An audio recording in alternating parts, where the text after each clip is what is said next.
Hey guys, and welcome to the Mysteries of Selindor, episode 128. I am your GM Gagnor, and lots of stuff has been going on with our New Death group.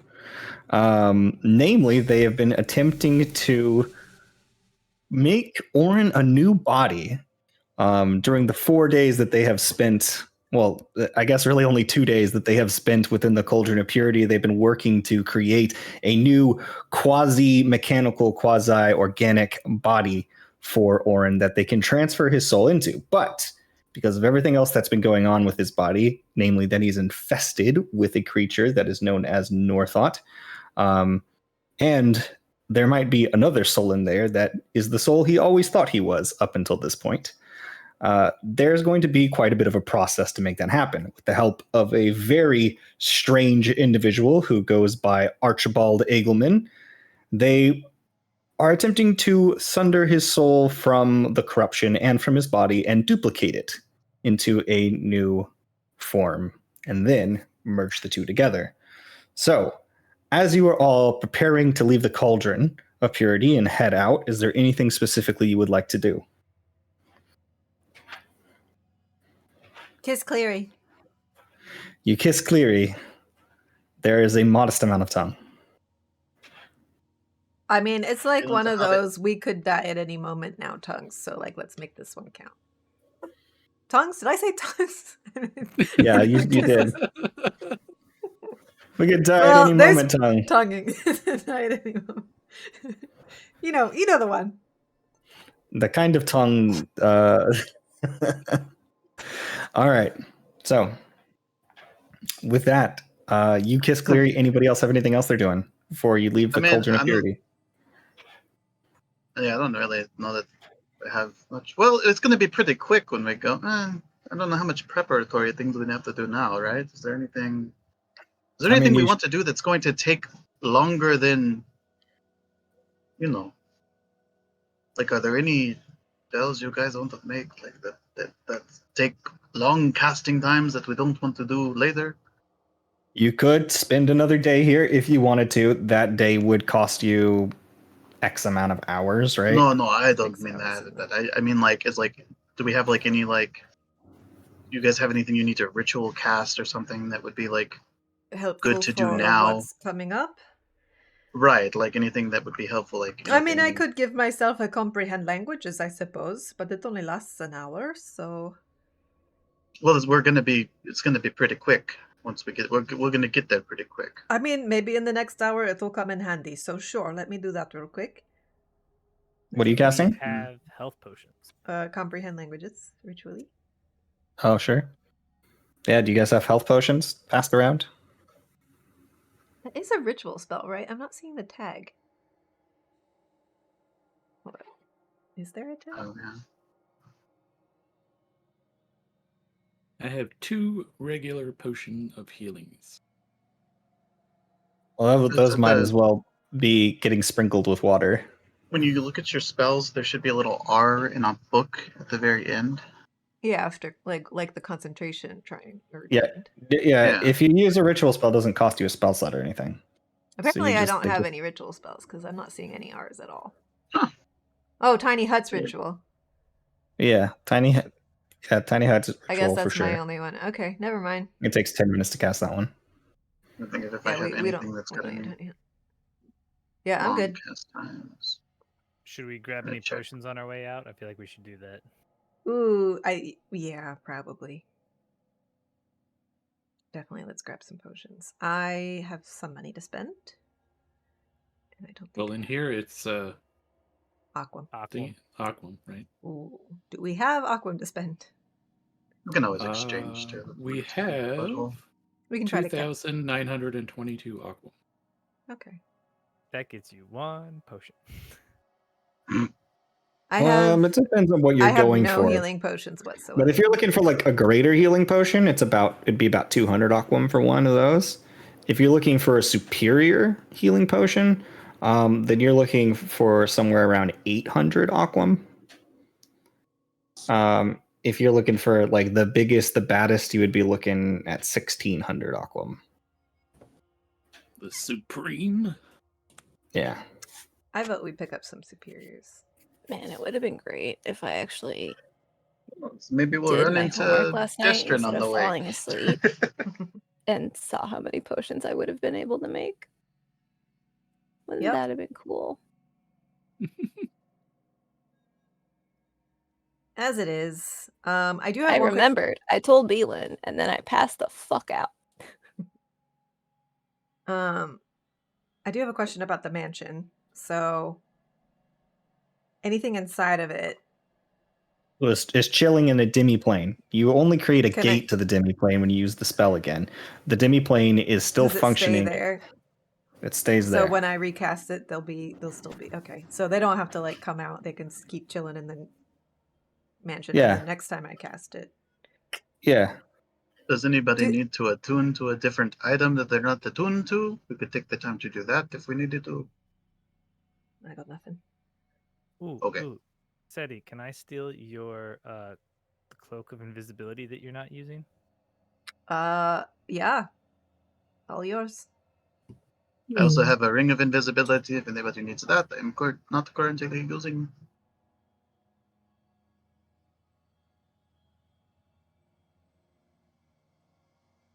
Since Rapsy knows how to make superior healing potions, can we just simplify things and say she made some of those? What kind of healing potions? She already knows how to make the superior healing potions. Do you have the ingredients to make superior healing potions? They're red amanita mushrooms. Those are not Do you have? rare, right? I mean, she could have bought them because, like, that's what she was doing that whole time she was training. She was potion. Where do those grow at? Because I don't know how available they are within the Cauldron of Purity. If they're I think they're forest. so, this is more like a jungle biome than a forest. Hmm. So if they would grow on beaches, or because it's like beach and tropical, like water. I'm not saying they don't exist because people are trading in and out, but they may Potion not of be. Superior takes 3 red amanita. Man, get the fuck out of here. And then how much are they a piece? Because you could easily buy them without telling me that you're going searching for them. It looks like they. They're Oh. common. They cost 5 GP. Okay. So that would be moved to 5 aquam within the cauldron because they treat it as gold price in the cauldron. Well, that would still be a whole lot better than paying 800 a piece. So. I mean, yeah. I have. Yeah, but 3 they of take them. a long time to brew under Yeah. ordinary circumstances. I'm just saying, perhaps she knows how to make it. She 'Cause has it's to a turn rare to elf. one, She'll right? invest. Well, you still have to money. you still have to spend the money that costs for the potion. That's not just the rare Amanita Alright. mushrooms. It's I like always forget that. it's like X number 100 amount of gold. Let me look. So per potion, it would be whatever that cost is. 50. So would the total cost per would be 65. 50 For a superior, That's what it says right for a here. superior Pricing. potion. It's a 500. it's 500. rare. a rare is 500. What? 50 platinum.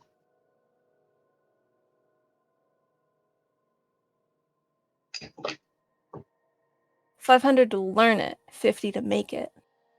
After deducting the cost, the product is worth 1,000. A recipe costs 500 GP. The pricing guide: potions, poisons, and other products have set prices based on their rarity. Learning new recipes. She's not learning. Pricing guide. I'm looking at it right. Data Creation book, of these yeah. items requires ingredients listed in 80 hours of work. After deducting or deducting the cost of the ingredients, a recipe costs 500 GP. So 3 red amanita mushrooms and 500 GP. So be 515. Wait, where are you looking? No, no. I think she might be right. If potion check is failed, the original ingredients are returned. The gold spent is lost, and it is 50 gold. Yeah. Where does it say 50 gold? Pricing There's guide learning new recipes, for and then there's pricing guide. this cost is paid upfront once the production is started. So it's the cost of creating potions Oh. is only 50 Then- gold per potion. Then you yeah, owe me a bunch of money. yeah, I guess What? so.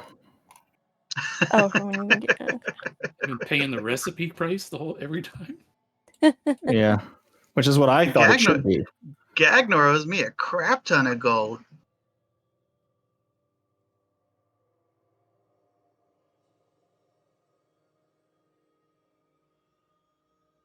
Yeah, see, it's. I don't know, man. I think it should be the 500 gold pieces, though. 'Cause it should be 50 gold is way too small. If they're worth 1,000, They're worth 1,000 gold it's pieces. a huge profit margin. Yeah. Huge. Normally, yeah. retail No, is you the- charge double the price you paid. Yeah, so it's 500. Maybe Kita. 1.5. It's if- 500 per potion. Wow. It's not 50. That means that you would never buy potions again. Whoever designed that is Exactly. stupid. The people Why who did I made that are invest in stupid. making potions?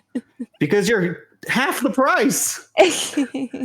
800 Yeah. aqua Alright. is. You get So you're two for the saving price of 300 Well, that means I aqua can't per- make as many as I thought I could. So let's go and see how much money I I can, have. Yeah, I 'cause can you contribute can't- some money. Superior and supreme potions are way more expensive. Oh. They're so hard to get. A normal adventuring party has maybe one or two of those potions on hand. I And was you get really inside. hoping I was about to get back like thousands of gold pieces. No, too. whatever that From was, all my whoever drugs. wrote the thing, they did it right in the other part, and then whatever they put there is just wrong. Just fucking wrong. Well, we have almost 3,000 aqua. So we have plenty. We can buy a bunch of potions too. Yeah, I mean, if you wanted to buy just straight up buy potions, but if you're talking about the crafting method, then you would be doing like 2,000 aqua would be enough for you to have brewed 4 potions, which is more than you can get if you were buying them. Yeah.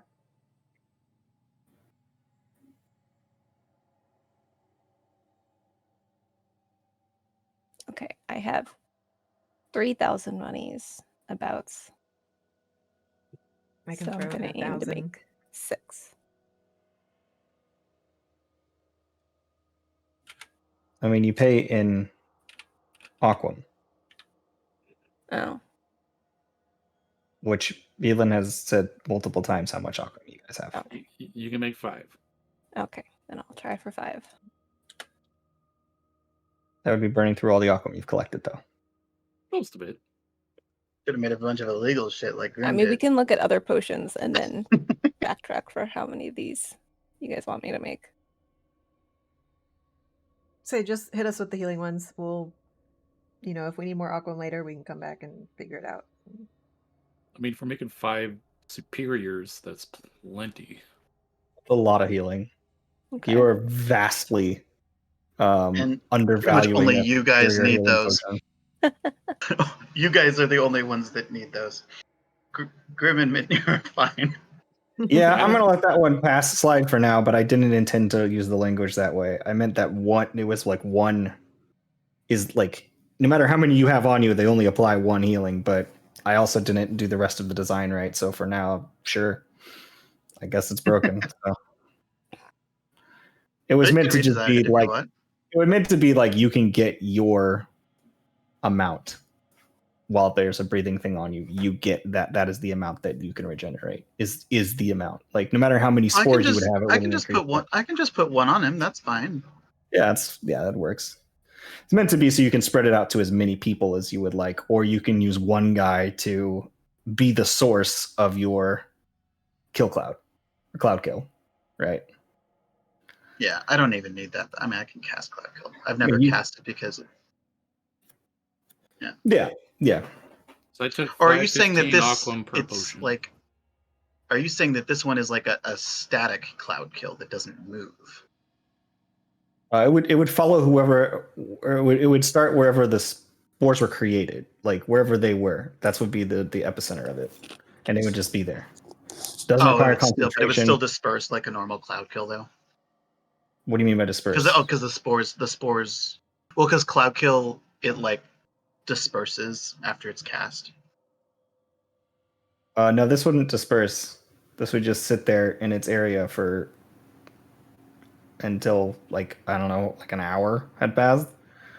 Like it creates a zone of just Cloud Kill.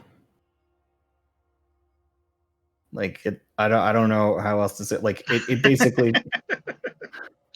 No, I'm just because the reason I've never really cast Cloud Kill is one, it doesn't discriminate between friend and foe, which is There's that. But you're immune to Um, poison if you've got them on you. So. true. Anyways. Sorry, go ahead. Anyways, so yeah, you guys have made potions. That was a lot of talking that we did. So we To each get to that point? what, one superior. Is that what we're? I mean, I'm not going to need any. Famous last words, though. I mean, you're Drink a health potion intentionally as a killing him. spirit. Yeah. Have we run across Destrin at all or no?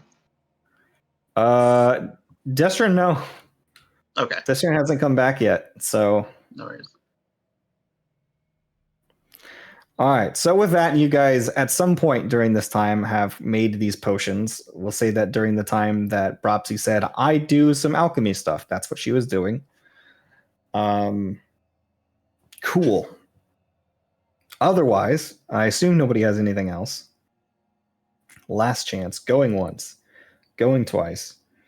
So, as you all go to the bottom of the Temple of Vedaba, the small procession of them sort of watch as you guys walk like pretty confidently through this group of people, some of them cheering for you, because at this point you have been heralded as heroes of this cauldron because of a lot of the groundwork that Mitnir has been putting in. They know you are leaving, so there are people like giving you baskets of fruits as you go out, which just seems really stupid because you're about to jump into a whirlpool. But they do it anyways. They give you guys like a couple of little like fruit basket gifts. So just if anybody wants to keep that or has a way to like slip it into their Propsy's got a bag of holding still. bag of holding, Yeah. you guys have roughly 50 pounds of tropical fruit between all of you. The Holophant's gonna love that. So you guys have roughly 50 pounds of tropical fruit that just goes into your bag of holding as you guys dump that in. Things get bad, maybe we'll just feed the Northland fruit. Yeah. Come on, So you watch as Archibald walks forward with Sebastian. He says, "All right then, everyone. I think it's about time to go onward, Sebastian." And you watch as he jumps onto Sebastian's back, and Sebastian rears up, jumps into the water, and as he does, you watch as his legs fold into themselves and transform into little propellers. And as he lands in the water, he just begins down into the water, and disappears. I assume the rest of you follow suit? Yep. Or do you have any last words before you do? Splash. Nope, just tap on my little You just got fez. you guys can hear the sounds of cheering echoing from above, muffled by the water, as you find yourselves being spun out, and you all recognize this experience. I really want Seti Those to are- do like be the last one to go in. She's like eating up the fanfare and like, thank you, you're all beautiful people. We love you so much. And she like turns around and is walking backwards toward the water to like, you know, do this stuff and then like Just kind of like, trips oh in. shit. Yeah. Yeah, just fall straight in. Yeah, absolutely. Cleary had to be pushed by Mitnir. Yeah. Mitnir, which I believe happened at the end of the last session, which I kind of just glazed over some of that at last session. We'll just say that this is what actually happened, retconning all that, except for him needing to be pushed in by Mitnir. That absolutely happened still. And as you guys find yourself swirling through it, those that remember this, those that have seen this before, I believe it's just Orin, Seti, and Bropsy, I think, are the only ones that would see this. You find yourself in a black space, moving through this torrent of water. And in the distance, above you, as you fall away from the statues that are floating there holding this bowl that is the cauldron of purity, you look over back and to the left, and you see the cauldron of life. The bowl itself black and inky. You can see the entire thing is overgrown with black tentacles that are dripping over it and have crawled their way up and around the statue itself, the one that was of a sort of non-gendered quasi-aquatic humanoid that had fins all over its body. That itself seems to have been wrapped in these black tentacles and has been infected nearly all the way through. You see this, and then you see as a thread of inky black tentacle begins reaching out towards you from a distance. Nope, fuck that. You're moving through the torrent quickly, but how quickly is the question as this tentacle reaches at ungodly speed. I As prepare it an begins to eldritch get closer, blast. you prepare an eldritch blast. As it begins to get closer, it gets very, very close. Ooh, actually, wait. Well, it's a waste of a spell What? slot, though. Are you going to throw eldritch blast? I was actually thinking about throwing up a wall of force, Entirely up to you. just like in our wake, behind us, between us and the tentacle. But it would just go over, right? Like we're in a big, huge Who fucking knows? space. Are you going to do the eldritch blast that you I'll said do you the eldritch prepared? blast. Yeah. All right. So as those 3 bolts of energy fire out through this space, they seem to tear through the water and collide into the tentacle. I'm not even going to make you roll to hit because this tentacle is massive. As they collide into the tentacle, unfazed by it seems at first, stops right when it's hit. And you watch as its body the tentacle itself begins to fold out in a very strange way, and you see a face begin to appear. Uh-oh. And it's smiling at you Eldritch blast. as you disappear. Yeah, you throw one more eldritch blast, and they stop right before its face as you guys open your eyes back in a swirl of water as you find yourself thrust out. You see in this area where it's below where the cauldron normally is, below where everybody is entering, you can see the queue of people above you going in and out. But as you guys swirl down into this area, there seems to be a couple people that are there to receive you and help you get your bearings to say, "You okay? Welcome back." But all you're really hearing is like,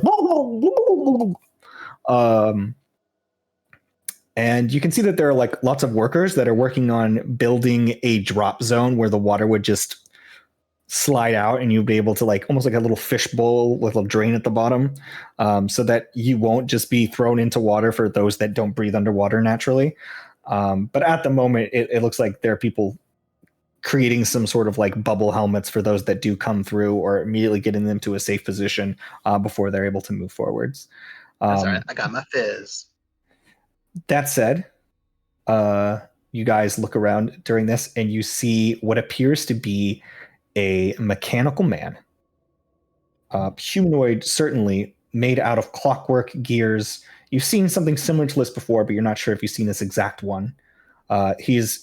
Seems to be made out of the same sort of brassy, goldish metal that the rest of the Modron are. However, you can see beneath where would be its face, you see these sections of metal that reveal behind it just green light pouring out from behind. Very intricate metalwork that seems to have little bits of sand moving and tossing about, at moments flowing upwards and other times flowing back down.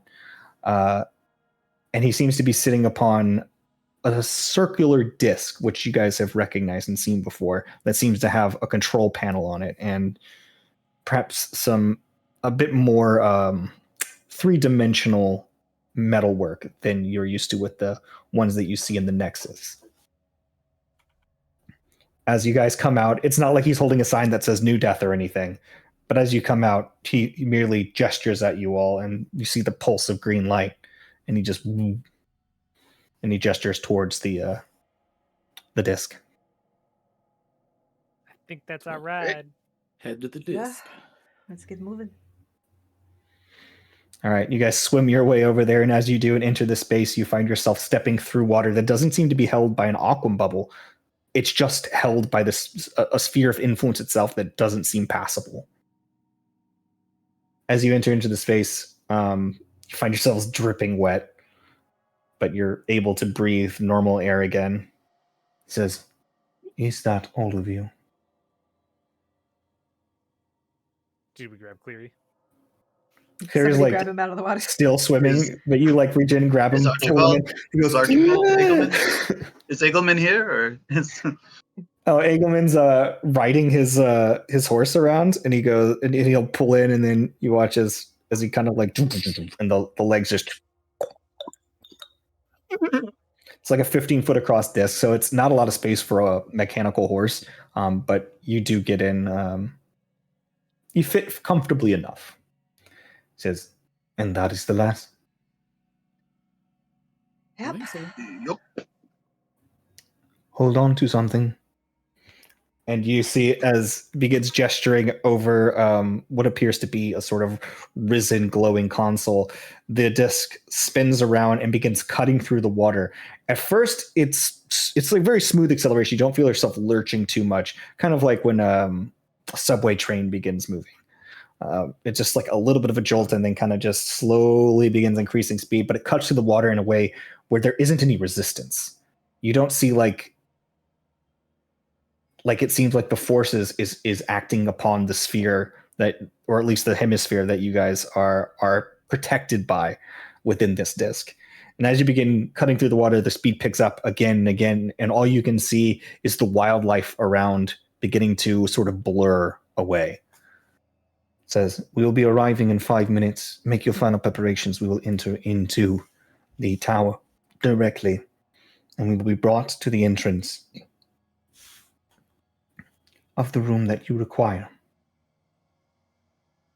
You have 5 minutes.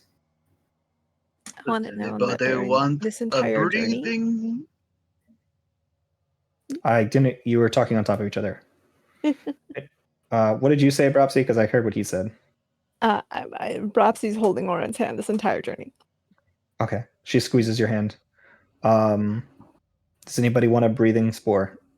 Is what Anybody want Grim that? asked. I can only give you 3. I will give 1. Midnir's got 1. He's gonna get 1. 2 more people can have 1. What do they do? To keep you from dying. Oh, well, yeah, I mean, what, so, Obviously, we're not giving 1 to Oren. okay. And what about you? Do you need one? Do you already have what? I said I have. I'm giving 1 for me. Okay. I'm giving 1 to Midnir. I have 2 more. I'll take one. I guess me and Bropsy I then. didn't hear what you said. I'll take one. Okay, that's gonna grow out of you. Just so you know, it's a spore. Yeah. And just like reach out and touch them both, and like spore will just kind of like travel onto his hand and just like kind of like grow onto their shoulder. Oh boy. They sort of like Hi, little meld buddy. into your skin. It's not painful, but it feels weird and tingly. And then they start breathing. And when they do, you sort of feel like your lungs are getting more oxygen than they would normally get. It's just immediately kind of like it's breathing for you in a very strange way. Oh, that's weird. I'll give Mitnir his too, obviously. Mitnir just like holds his breath. Well, And then I'll go ahead and give. How many? Do I have my full set of violet fungal? Yeah. So I'm gonna give Mitnir. I don't know if I should keep any for myself. Probably ought to. I'll give Mitnir. No, it's better to give. Yeah, I'm just gonna give Mitnir all 16 of my violet fungal growths. word. Mitnir's just kind of So- itchy now because he's Yep. he's You've just got, kinda like, 16 little like light purple like little frills in addition to your. Like, okay, Mitnir, you're going now. Grim's experiment. Have fun. Yeah, you definitely look like you've been infected quite a bit. They're Minion more looks- useful for you than they are for me. You'll Looks do like great. you've taken a trip to the farm realm and gotten a little bit of an infestation going on. Is anything anybody else would like to do? That's going to take your full 5 minutes to sort of get all those, because it's just the decision making, like, oh, who's going to get what, and getting them like, okay, get on to this guy. So that's going to take you the 5 minutes just to get all that prepared. Anybody else have anything? I'm just gonna start putting all of my stuff in my bag of holding. Okay. Strip Like- down to my undies. Okay, yeah. So all your armor, your magical items, everything sort of put into a bag of holding. Are you going to hand that off to somebody or? Yeah. Okay. I guess I'll go ahead and do Armor of Agathis while we're. Cool. You throw on your Yeah. Armor of Agathis. There's just like this little pulse of light, and then ice begins growing over you, and you watch as the little fungus strands begin to kind of like move out of the way slightly, trying to avoid the cold. They kind of like react negatively to it, but it does work. It covers your body. Seti, anything?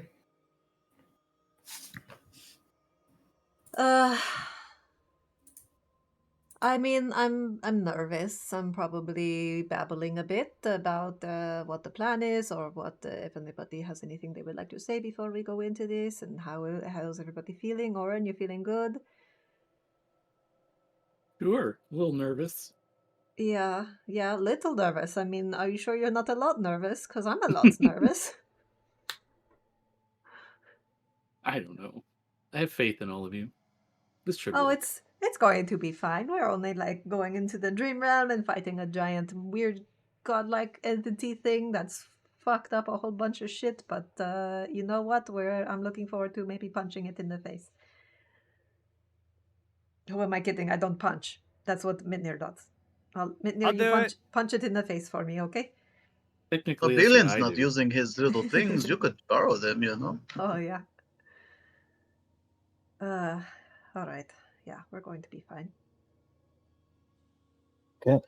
But in the meantime, I'm like holding Cleary's hand so tightly, his bones are Yeah, like cracking underneath. crunching together.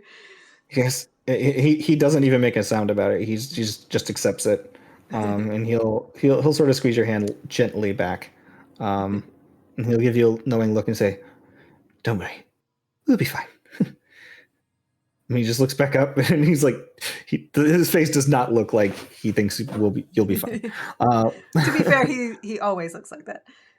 Yeah, he always has a concerned, hurt puppy look on his face. His hand is also being crushed, so Yeah.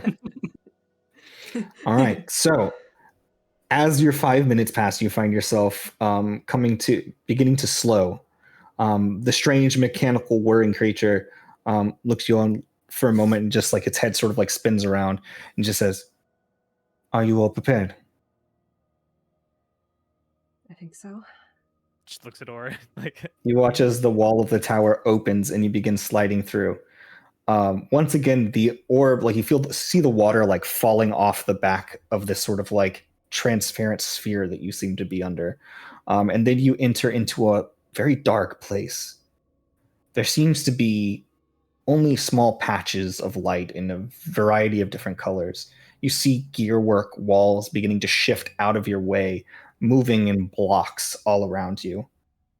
The black space between the lights and where the light is shining, you can see some sort of like tufts within the air that seem to be, they sort of look to you, or on like fungal spores in the air. But you're not able to identify anything specific, but they give off a similar vibe. However, they seem to basically just be sliding off the hemisphere that you're in. My audio just cut out. I think we're good. Sorry, stream. Carry on. All right. Moving through the space, they sort of fall off around the sphere. It sort of gives like this sort of like streaking starlight effect, almost with the small bits of light that are hitting them from the inside glow of this disc. Otherwise, it's almost complete darkness that you are heading into and towards. This passes for about 30 seconds or so, and then you see another wall beginning to appear, sort of sitting in the midst of the darkness. Only a pillar runs below this room, seeming to support it from below. And then as you begin to approach the wall, it bends open, and he docks on the side. You can see what appears to be another long tube running from somewhere into the darkness, where the multiple other rooms that are clicking and whirring into place around you don't seem to be moving around as much. This seems to be like a very solid tube. and you recognize it as the path you usually take to get here. Arriving on what would be, at this point, you recognize the right side of the apperception chamber. You find yourself opening into a walking space between the chamber itself and the control room. A passageway opens between the two, and he says, "You may step out now." With that, I'm going to put you guys on the map. I did put you below, but realistically, you should just be on the right side of the room. I'm beginning But there to we think are. this tower's a lot bigger than we thought it was. Not small. As you guys will look, you find yourself in the entranceway of the apperception chamber.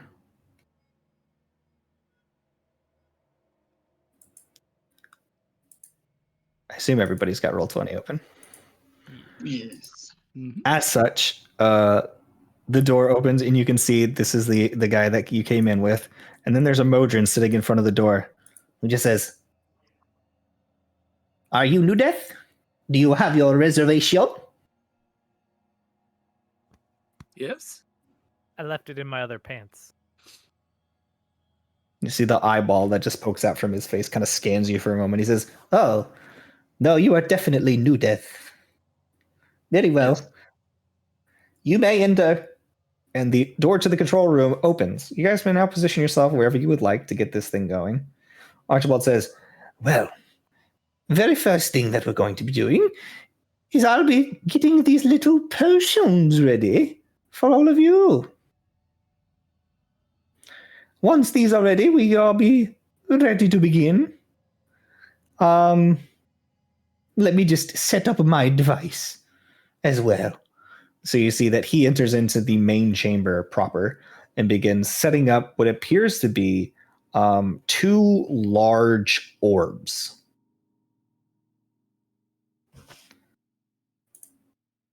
Where will he need us? Me and Mitnir. So these are representing the orbs that he has. Is he Is he put gonna this need in me the and chat Mitnir in there with him? so people know what the lenses do? That's entirely up to you guys. He says, "Well, you'll definitely want to be in there during anything that might begin. Not entirely sure after that."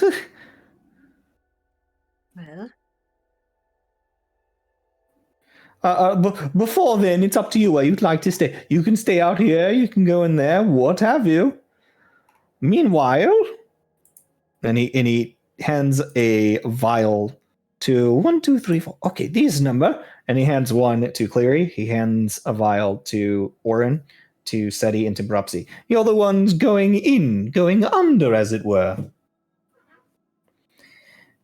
yep. Well, as it's very important that nothing bad happens here. It'll be your job, points to Mitnir, and your job, points to Grim, to stop whatever you, points to Orb, become during this process from killing you, and you. He points to himself on that last you. So, ta! And then he goes back to setting up his device. You guys look at what's in this vial, and it just looks like a pure black liquid. Light seems to fall into it. Think we'll probably want to leave the sleepy people where? Well, I have to go inside the chamber. Yes, You'll need to be need inside the chamber. in the chamber. The rest of you should probably be in the control room. Me With and Arden's new Brupsy. body in the control room too? This is the body right here. Okay. The new body. It is wrapped up. Will have to be in the control room. The control room's gonna have Archibald in it to do some work. And you guys can have. I will give control of Sebastian to Mitnir. You may move Sebastian wherever you would like. But eventually Archibald's going to have to be in the main room, right? Yeah, it depends on the situation, but I think no, he can control everything he needs to from behind in the office. Oh, okay. But the bodies are gonna have to be both Orin and the other body are gonna have to be in the. It's entirely up to you guys what you want to do with the body. However you want to organize it. Well, It's going to need to be near this at some point. So I guess Is the horse actually in there at this point? yeah, horse is right here. Near switching between the true sight lens and the X-ray lens. Yeah, you look at it with the X-ray lens, and you can see a bunch of mechanics working inside. And then you look at the true sight lens, and you see a bunch of energy around it and a horse filling the space as well. Whatever this is, it seems to actually have the soul of a horse in it. Not a horse. Horse. Not a horse. Horse.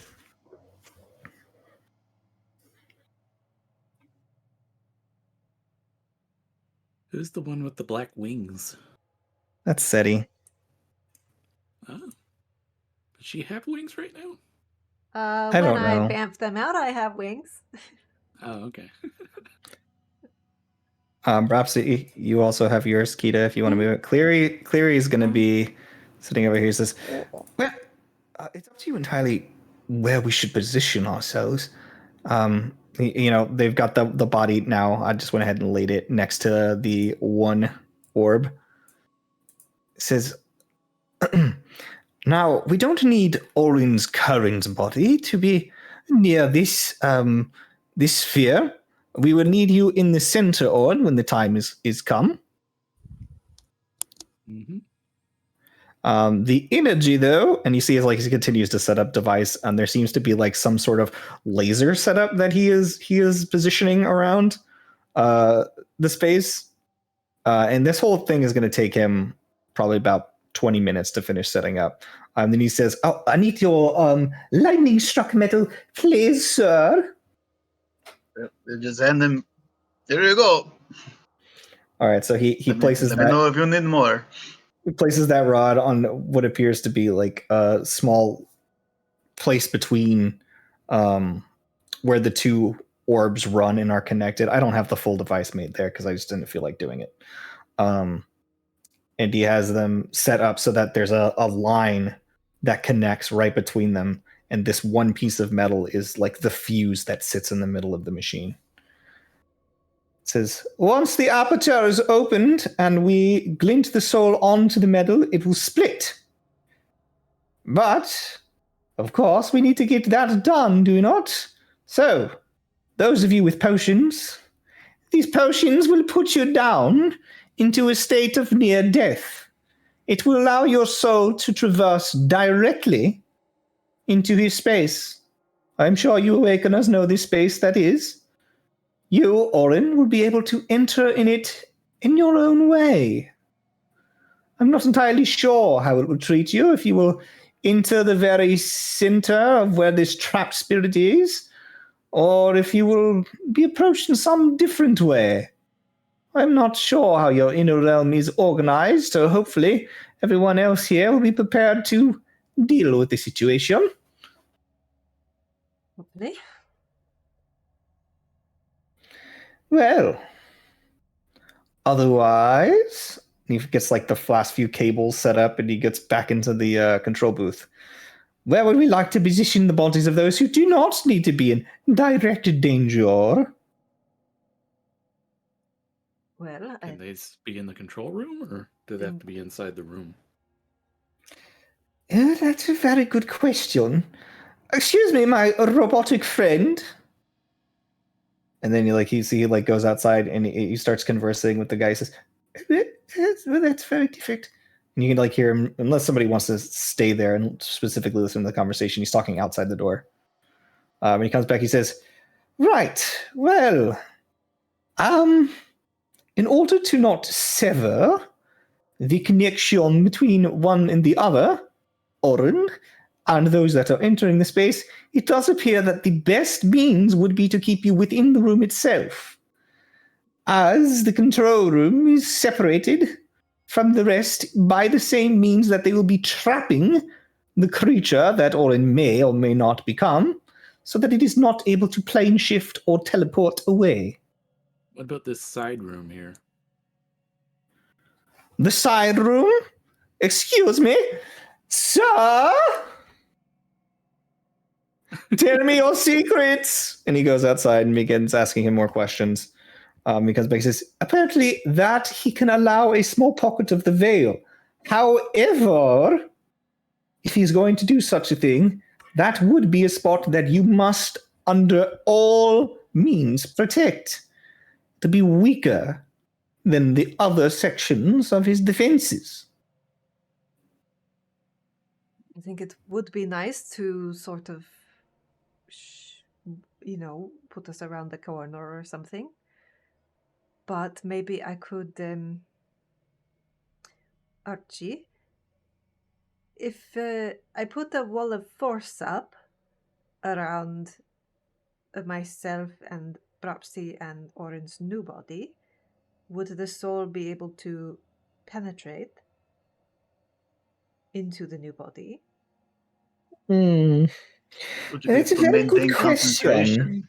I don't believe it extends into the ethereal plane or anything, so...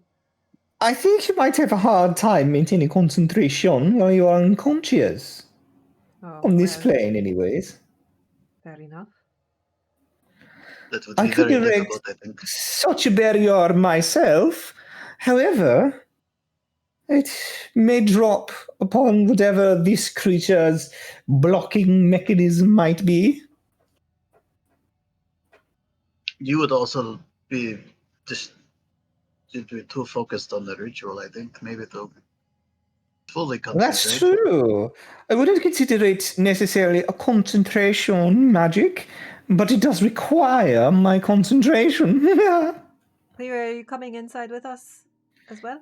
Yes, I'll be dipping into the orange soup brain thing. Because mostly because of my knowledge as an awakener, and because I'd be No, able to that's... pull out anybody else. Yes. Well, I'm trying to think of ways to protect us other than just hiding in the corner and relying on the rest of you to kick that thing's butt enough that it doesn't notice we're there, or make a run for us. Well, Very well. And you see he yeah. begins moving Archie begins moving like some notebooks out on the table that have some ritual notes, and then he's got a scratch piece of paper, and he takes the griffin feather and dips it in the inkwell and says, "Thanks for the pin," and begins scribbling in the book on the side. We could have. Well, let's see. I could do a quick ritual casting of tiny huts with those of us that are going unconscious inside. Nobody else is supposed to be able to pass through. I know it could be dispelled or whatever, but it's not concentration, so it'll stay up at least and maybe buy us some time. Or because it can be obscured so that they can't see what's inside. I don't know. All right, go ahead and draw that on the space wherever you want to do it. Where do we want to be? Entirely up to you. You guys are positioning yourselves. I ain't doing it for you. That So sounds like a good idea. Maybe here, so that because this is, I I'm think gonna the be in the side room middle, is like so- the entrance, right? this is the entrance. Yeah. So maybe. if you want the inevitable to keep this to leave like this room as part of this section, it will make the overall shape harder to defend, and it will make this a weak spot. Yeah. Where he I don't think we want a I weak say if spot. you're gonna do the hut, just I would choose just some inconspicuous spot. I thought maybe near the entrance in case things went south, we could run out real quick. But maybe. But that's also gonna be where the body is, which is gonna make it already a prime target to attack anyway, right? Do we want to hide the body with us? Or though? do you think because we're already gonna be defending it anyway, that you may as well be there too? I mean, yeah. If the or- body gets fucked, then this whole thing was for nothing. So, two birds, one stone. Yeah, that's my thought. So like, since we're already going Yeah, to be just go defending ahead this. and draw a circle on the map. Okay, that is a 10-foot radius? 10-foot sphere? 10-foot radius. Yeah, so that's 20-foot sphere. Draw a circle.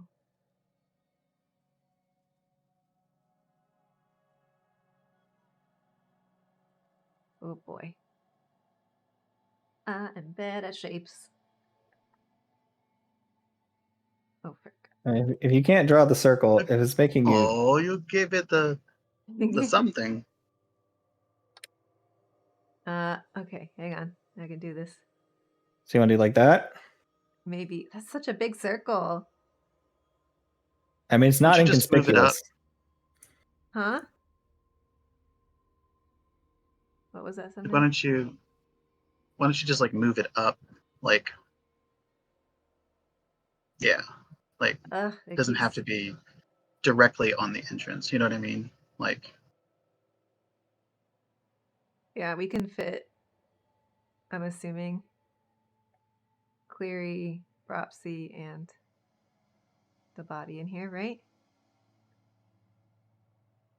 so the body, you don't want the body in there anyway, right? Now, the I body's thought... got to be next to this thing The body during the has to be ritual. there. Oh, okay. Well, if you're going to do it like that anyway, wouldn't you want the entrance? Couldn't you just put it on top of the entrance anyway?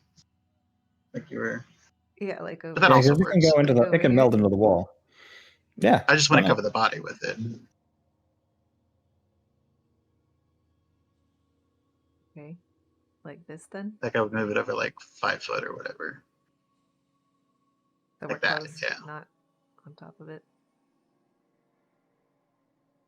Seems like a good enough space. There you Plenty for go. you guys. Yeah. So you see Archibald gets into position. You can see mechanical arms start moving within the space and are holding a little knotted piece of wood that you guys recognize as Orin's soul trinket. I will say, just to be safe, everyone start within your thing when you cast it, so that if they need to, they can run in there for safety. Yeah. That's fair. Allies. Not me though. Not me though. Yeah. Yeah, so everybody gets in there enough to When it's get cast. registered when it's so cast. You can go in or out of it. Cool. What are we doing in Smart. here? Just hang out until the dome's up and then you can go. Just granting you access to it, basically. Also, it's a group hug. Yeah, everybody like huddles up and just hugs each other, and he's like, You don't like being so close to this much metal. No, I don't like it either. It's a lot of horse. A lot of metal horse. So you guys hear like an intercom start ringing out. So, as you drink the potions, be prepared. You're going to immediately begin to get drowsy, and then you'll go unconscious. There will be an ethereal projection of the soul trinket within the inner realm.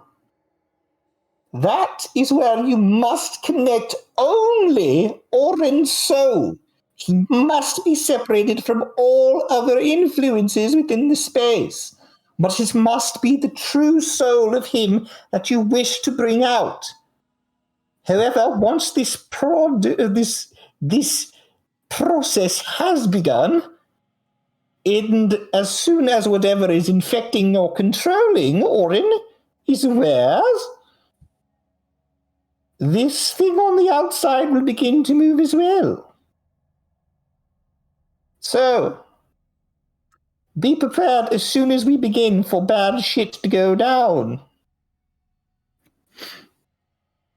Before So we as soon as the begin, dome's up, we don't need to be in here, right? once the dome's Right. up, You you're don't. good. Leave. I will give a bardic inspiration to everybody saying Archibald, only. right? Oh, Well, you can give it to both. All right. I can do multiples. So I'm gonna give one to everybody on the outside. So Mitnir gets one, Grim gets one, Archibald gets a bardic inspiration. Okay. Don't forget about it. It's a D10, I I believe. won't. It's a D10, and I have a bunch of other cool shit that it does. So if the check fails, you get to keep the inspiration, and if it succeeds, somebody else gets inspiration. I think. Hang Cool. on. So your inspiration never runs out then, if that's the case. Basically, yeah. I mean, well, there's a limit on. I can only do the infectious thing 6 times as well. So I basically have 12 bardic inspirations. Cool. I'll also give Archibald enhance ability or Fox's cunning. Right, that's what he Good. needs. Yeah, it needs the intelligence one. Does anybody else need enhance ability? It's a concentration, isn't it? Yes. Fair point. Yeah, so I'm gonna give him that. I thank you for Yeah, your yeah, assistance. someone else does. Just let me know when it's safe to drop that once you're done with your process, because I probably need to use some other spells. Yes. Sure. That should be fine. Once the process has begun, as soon as the bolt begins moving, I will begin doing my part. I will know once the soul is ready only if one of you is able to announce it for me. I've never done it quite like this before, so one of you might need to drop back out of that space, someone who has the control. That would be Cleary or me, but ideally So when Cleary. Cleary comes out and tells us we're good, then I can know to drop. Okay, so I won't use Just any scream like Hibbit or Geronimo or Bazunga, whatever it is you'd like to scream. What's our keyword, folks, to hit the big button that sucks the soul out and splits it? So once Eureka. Cleary comes out and tells us we're good, then I'll start using spells like that. Okay, great. Yep. Okay. What's the go word gonna be? So Go. great. So I'm going to go ahead and activate my Good one. spores then. So everybody's breathing spores turn on now Says, because they last an hour. bottoms up, you guys. So you breathe extra now. Really breathing. Can I clarify what happened to the 5th potion of superior healing, since that wasn't going to Oren? Is Bropsy holding on to it, or does someone else want to take it? Boom, you can have hold it. on to it. I will say you're going to have a hard time using it within the inner realm, but Uh-huh. Might as there well do it. would be a potion on your body in case you come back to and must do fighting then. Yeah.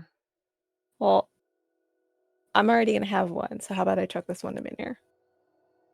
I will you have 2. grab another one. Do it. Someone can take my 2 regular potions as well. I'll take your regular potions. Okay. My You got 2 of 'em. self-healing is pretty bad, so on the off chance I need. But now you have 7. No, not 7. 8. No, 7 wisdom. I also have 7 2 regen per elixir turn. of health, so if you want to take those as well. Oh, I've got a couple of those. I'm good. Oh, not that you need that right now. Haha. Because everybody's spores. immune to poison and disease right now. It also Ooh. removes blinded, deafened, paralyzed. Well, so don't get blind or deaf or Yeah, that's pretty nice stuff. You get a as you guys are like finally getting to preparation, you hear like another voice over the comms and hear, I will send what I can to help. You guys recognize Primus's voice. In the event of a Northart incident, defenses will be deployed. Good luck, New Death. Yeah. In other words, we're all fucked. He Well, just I nukes give- us from space. I give Bropsy my bag of holding with all my stuff in it. Oh boy. And as I hand it to you, I'll just be like, I'll be needing this back when I come back. And you better come back. Puts her hand on your cheek. I'll do my best. Said he puts her hand on your other cheek. Yeah, so And they squish. I'll do my best. Squish and like rub. Yeah. so as you do this, says, all right, all you, drink up, then you'll be out like a light. And he has you like sitting on like this little section where there's now like a orb where you have the suspension, which is actually technology from Orin's Sanisphere has been implemented into this space already. In Grimm's Sanisphere? Sorry, Grimm's Sanisphere. has been implemented into the apperception chamber already. Oh, I but make it a lot of can't win the stuff, but- competition. I know I make a lot of things, but I can't take credit for that one. Yeah. So as you sit down, he says, "Off you go, and off you pop," and everybody drinks. Yep. And as you drink this potion, he pushes you backwards, and you like fall into this. Immediately, you feel the weight leave your body. You begin hovering towards the center. Okay. You're drowsy at first, and the rest of you make your way into the. Well, I guess Seti's been sitting there the whole time, where she has to, in the center of the other realm. the dome, because you can't leave the dome where I can't it drops. leave the dome. Nope. So she, as you drink the potion and begin to go down, and darkness takes all of you. I will move you, except for you and Mimir. You guys can stay there for now. I'll move you to the space. We're just gonna sit there like tap tap tap. Okay, anything now. There's a moment of darkness, and then you see something burning like the sun. All kinds of light and color fall into it, and you see the body of Orin hovering, wreathed in light, in a sort of strange metal cage of clockwork make. Below it, you see the corruption that seems to be twisting into this cage, trying to tear it apart. Below it, you see a cascading mountain of tentacles. They fall into what appears to be a dark, liquid ocean that spreads out infinitely. You've been in this space before, Orin. And as you all hover there... Welcome to my nightmare.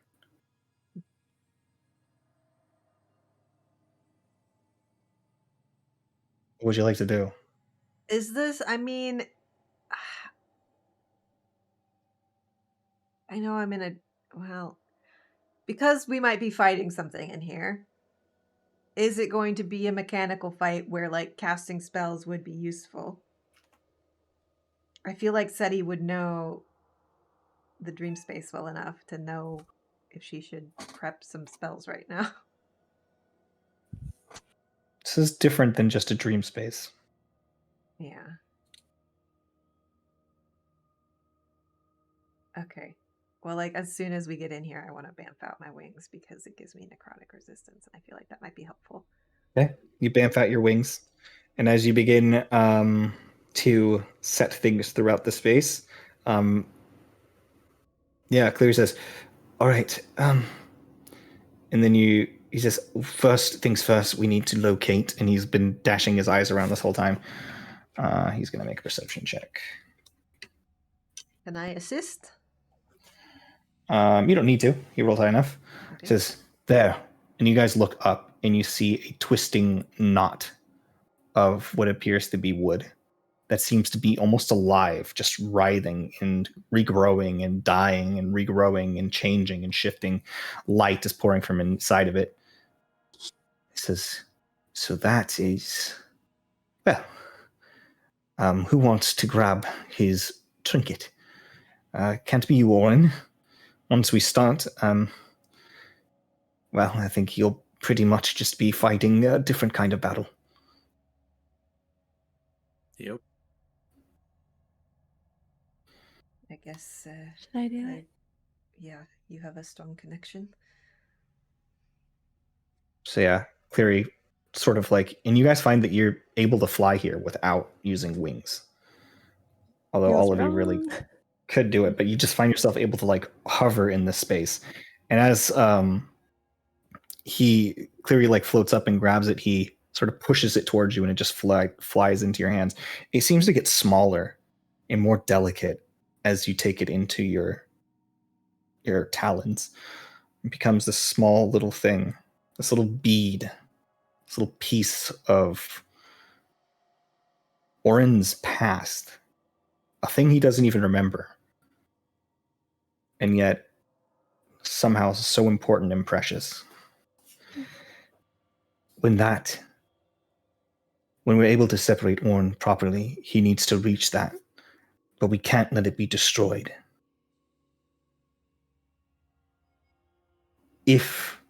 And he looks down at the writhing tentacles below that seem to be, a few of them seem to be spawning small eyeballs that have goat-like shape that seem to be looking at you hovering in the space. Once that thing starts moving, I assume that will be its immediate goal. Fun. This begins, Orin. I think when you and that, and he points to the glowing body, become one. You accept yourself and try to separate from the light and from the darkness.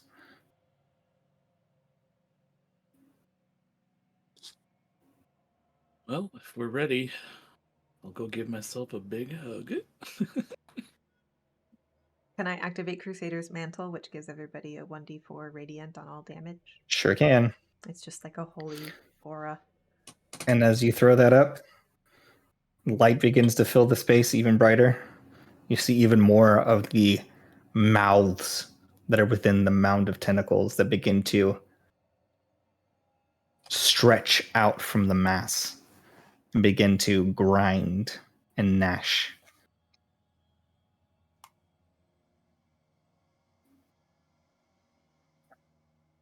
Orin, Mm-hmm. what do you want to do? I'm gonna go up to my glowy counterpart and I guess try to bust it out of the cage. So you approach, and as you do, you feel something pulling you. And you begin to reach your fist back to punch the cage. Make an attack roll. Can I assist with like some inner realm dream place shit? Like, No, he's punching something. You can't really assist him punching. okay. Ooh, one sec, I have to unequip all my shit.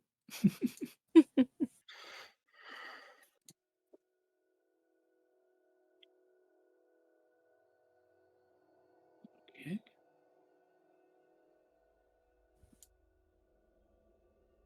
That will be a 24. The 24, you strike into it. Roll damage. 14. As you strike it and deal 14 points of damage to this sort of... Oh, what the fuck? That's not what I wanted. I wanted this. I didn't have my papers ready. Oh god, they're falling all over the place.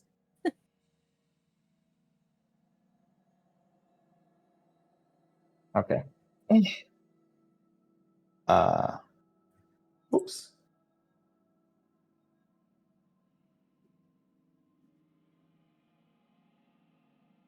And as you do, you see a crack happen around it. It looks just like that fracture of glass that seems to run over your body when you feel the influence of something that is related to Northought. And as it does, this crack appears. You feel as your whole consciousness and your body begins to be sucked in. And in that same instant, you all watch as Orin is gone. And it begins. I need everybody to roll initiative, Good luck, bud. including you, Orin. Oops, that's not me. Okay.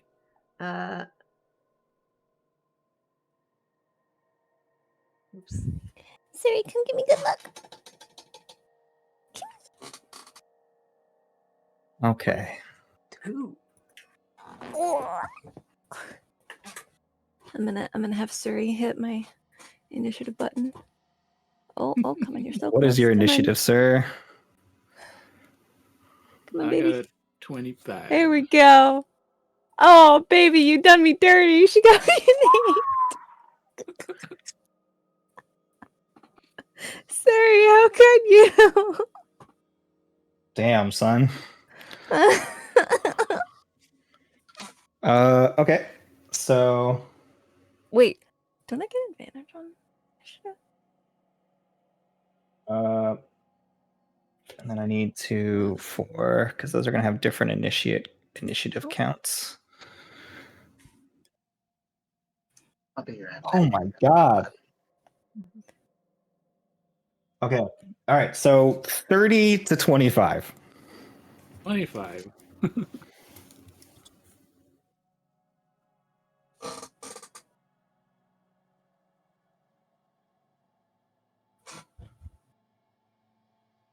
Okay. Oh, 22 baby. for City. Okay, so he's a 22. Sorry. I heard the crash and it threw me off. Sorry. 25 to 20. Anybody else? Well, if you want to do the outside people too, Mitnir got 16. Oh no, that's not 25 to 20. That's the next one down. Yeah. Archie. Archie's he is gonna the be next one at the down. bottom. Yeah. Grim hasn't rolled yet either. I thought he rolled. Grim that hasn't rolled yet? 7. No.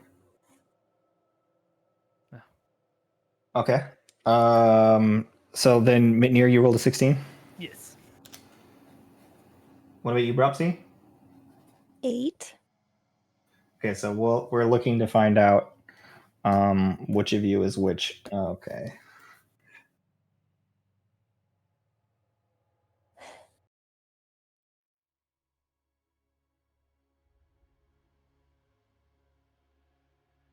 So we need Simner back to roll, but we can figure that out when he gets back. Because Did Cleary roll?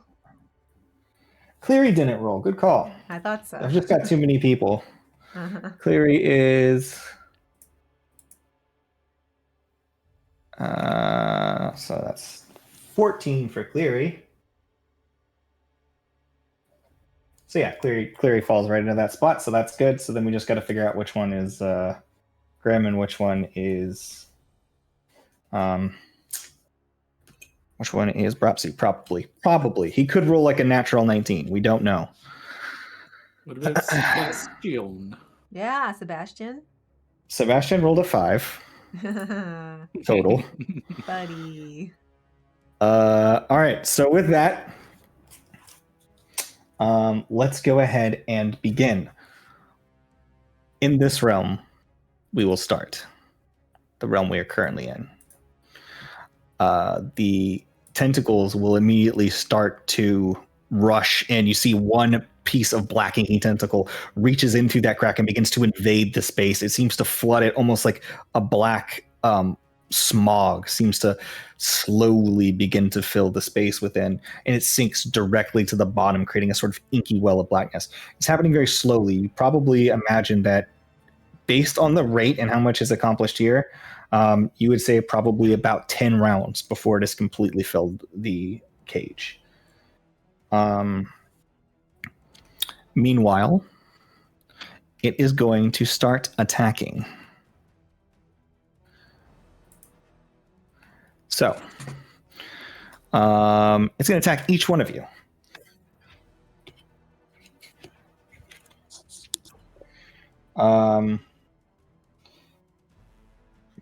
Bropsy, that is a 21 to hit.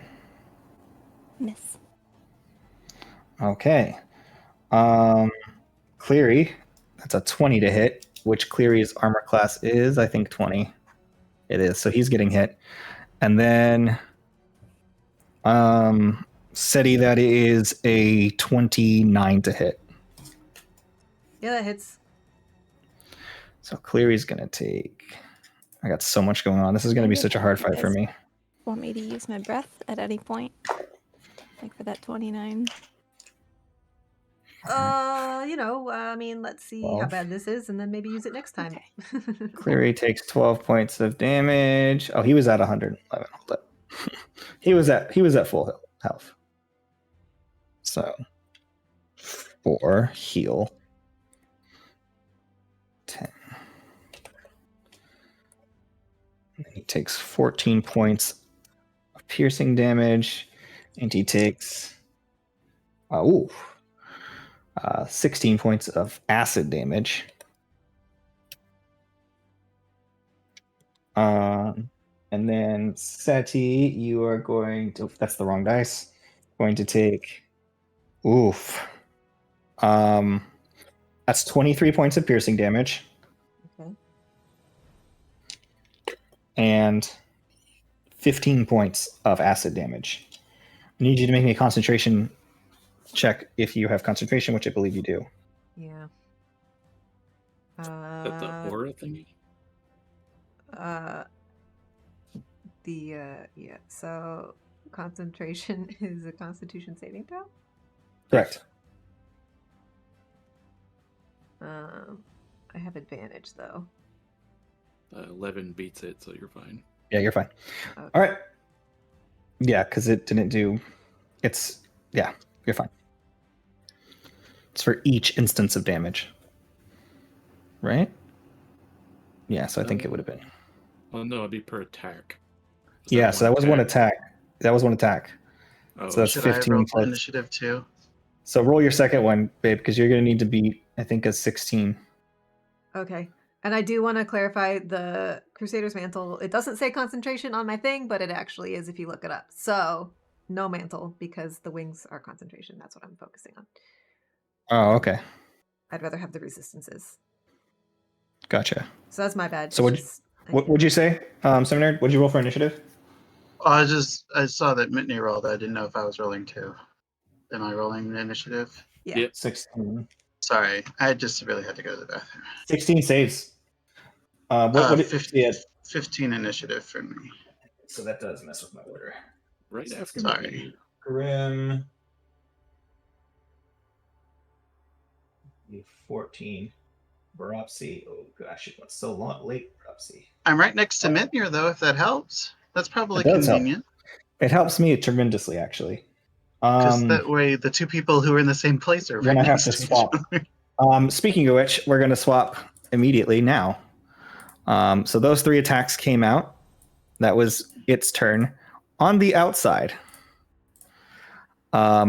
Orin's body fades. Well, it doesn't fade. Let's be real. I'm just getting rid of it for that. So you can't quite be where you are, Mitnir, unless you want to be in the Sanisphere. I'll be at like whatever's the edge of it. Yeah, that's the edge. That's fine. And you guys watch as his body begins to snap and break. It's violent. You see instantly it looks like his limbs begin to snap and break and reform. His bones seem to grind into dust for a moment and become nearly liquid, his limbs, as they flail out and grow. Muscle begins to fold over itself as his size expands. And you hear as it snaps and then reforms in such a violent and almost instantaneous manner. You see his legs seem to grow thick fur so quickly. It seems to fold over his body. The eyes begin to widen. The face stretches. The horns grow and twist out of his skull. And you watch as an avatar of Northought forms.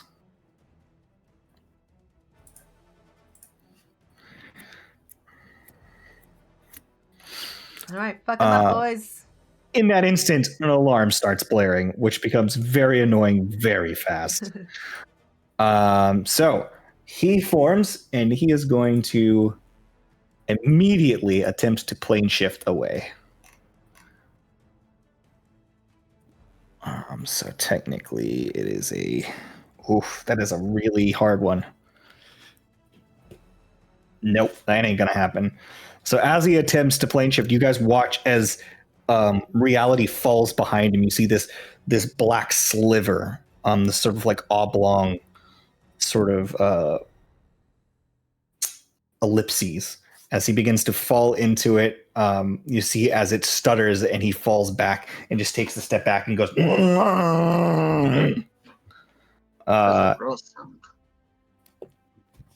And that he does not like. So when that does not work, I don't believe he has any real bonus actions he can do, so he will end his turn there. Oren, you find yourself surrounded by light.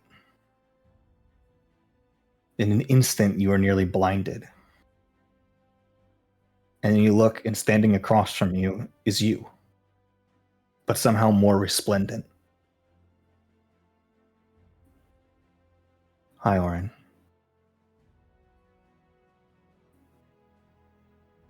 Hi, Oren. So this is the path that you've chosen.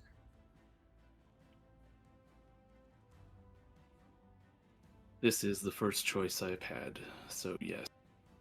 This is the path I am choosing. I understand.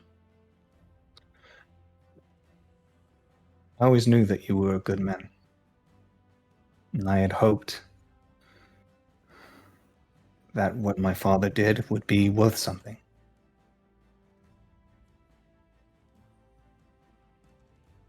Now I do not know. Convince Well, me. I'll make it worth plenty. You look and you see the inky darkness pooling and beginning to fall into the space. And you hear, not if I have anything to say about it. Hello again, Orin. And that is the end of your turn. Set. Okay. So there's like an inky tendril thing poking into the bright light orange space, yeah? Mm-hmm. Can I attack it? Sure.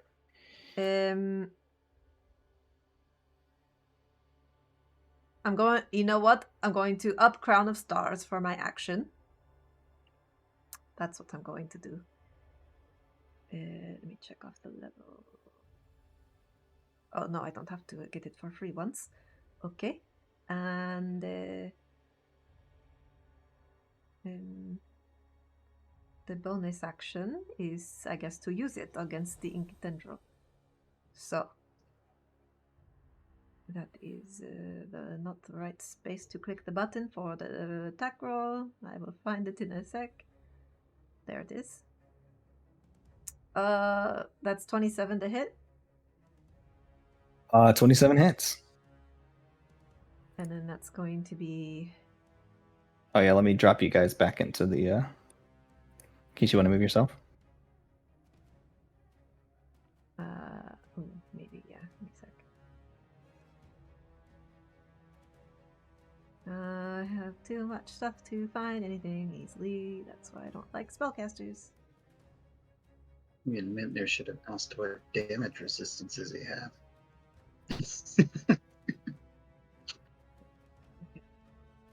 And I'm adding an aspect of Twilight to it.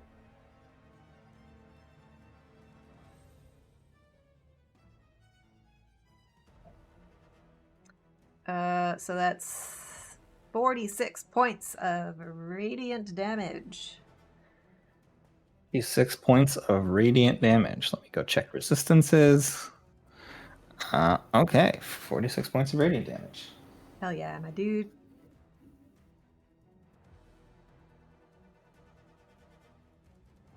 Okay. That is my turn, but I will move. I don't know.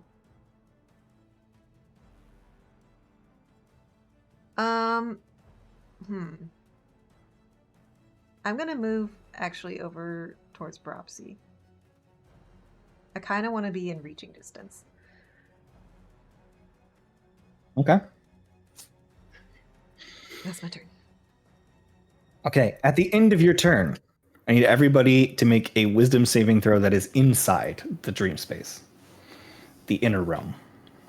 Including me? Not you. Oh, Just 8. Those three. Failure, I think. Wisdom? Hold on. What is Cleary's wisdom? Wisdom saving throw +7. Still fail. Wow. 26. I think perhaps Success. So the other two, not you, will be taking. Let me get my dice out. Has a bardic inspiration. Oh, he does have a bardic inspiration. What are those? D12s? 10. D10. D10. Well, let's roll a D10 then. Plus, that'll do it. Actually, yeah. He was at 19 plus that he makes the DC. Bropsy, you get a bardic inspiration now. Cool. All right, so he Yeah, does nice. succeed. So just SETI, you will be taking, which you're going to be resistant to this, luckily. You're going to be taking 25 points of psychic damage, but that's halved to 12 because of your mantle. I don't think psychic is. Isn't it from your mantle? Or is it force? It's force.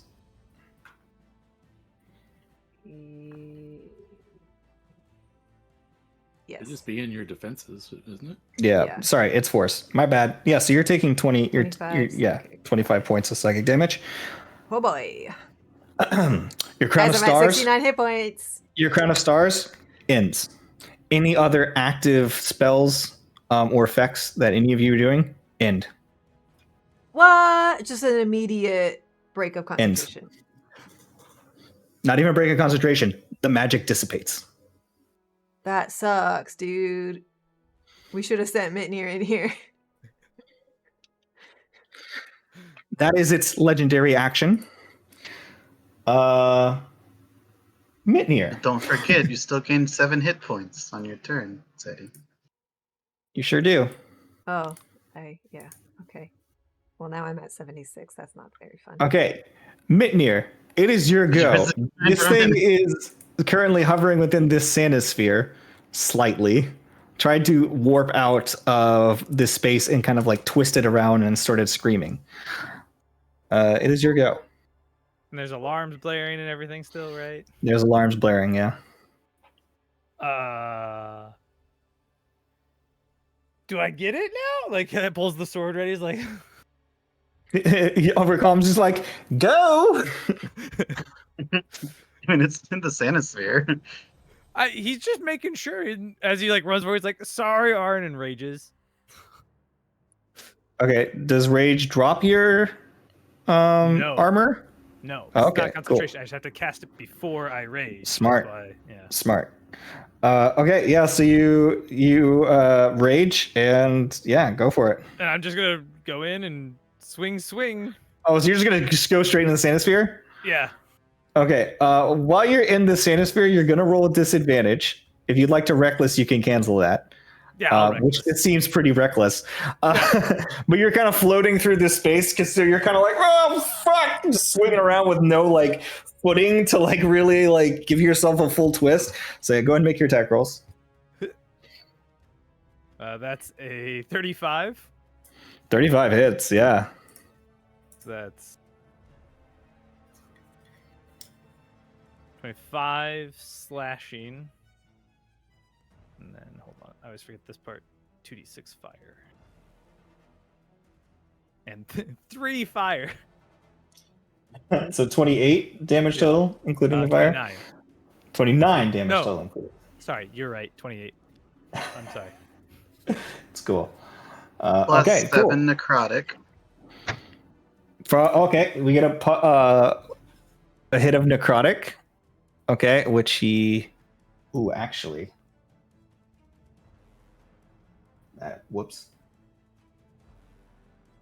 The slashing does not seem as effective as you thought it would be.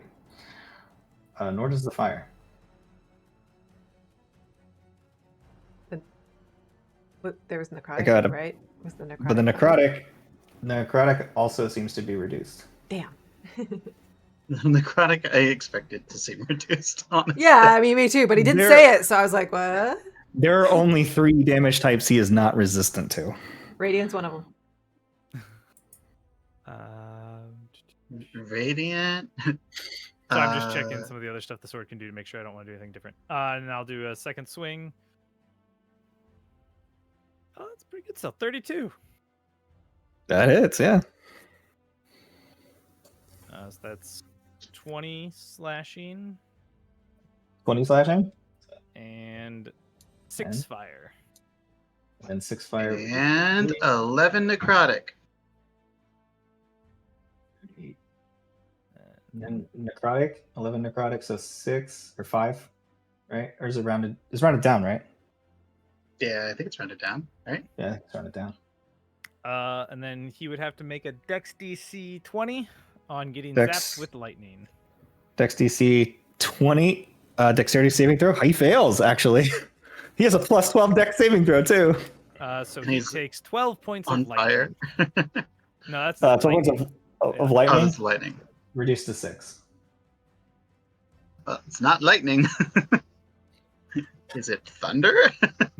Or it's not psychic, probably. Okay, so yeah, you do cut into him, and as he does, you slash, and you see it ripples over him. And as you cut into his body, you see almost like this strange shimmer of like it fractures the very surface of his body, and then it sort of ripples off, diffusing the damage.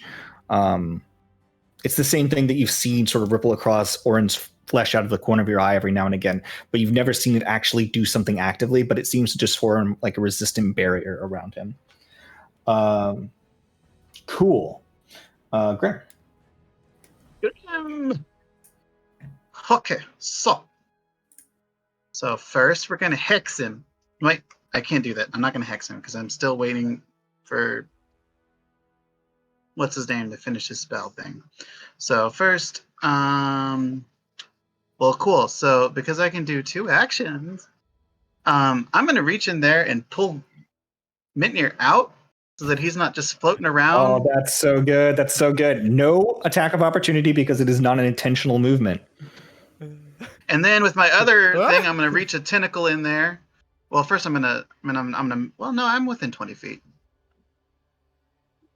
Yeah, I'm within 20 feet. And then I'm gonna primal savagery him from 20 feet away. Sweet. Which is a 30 to hit. So that is, I'm assuming it hits.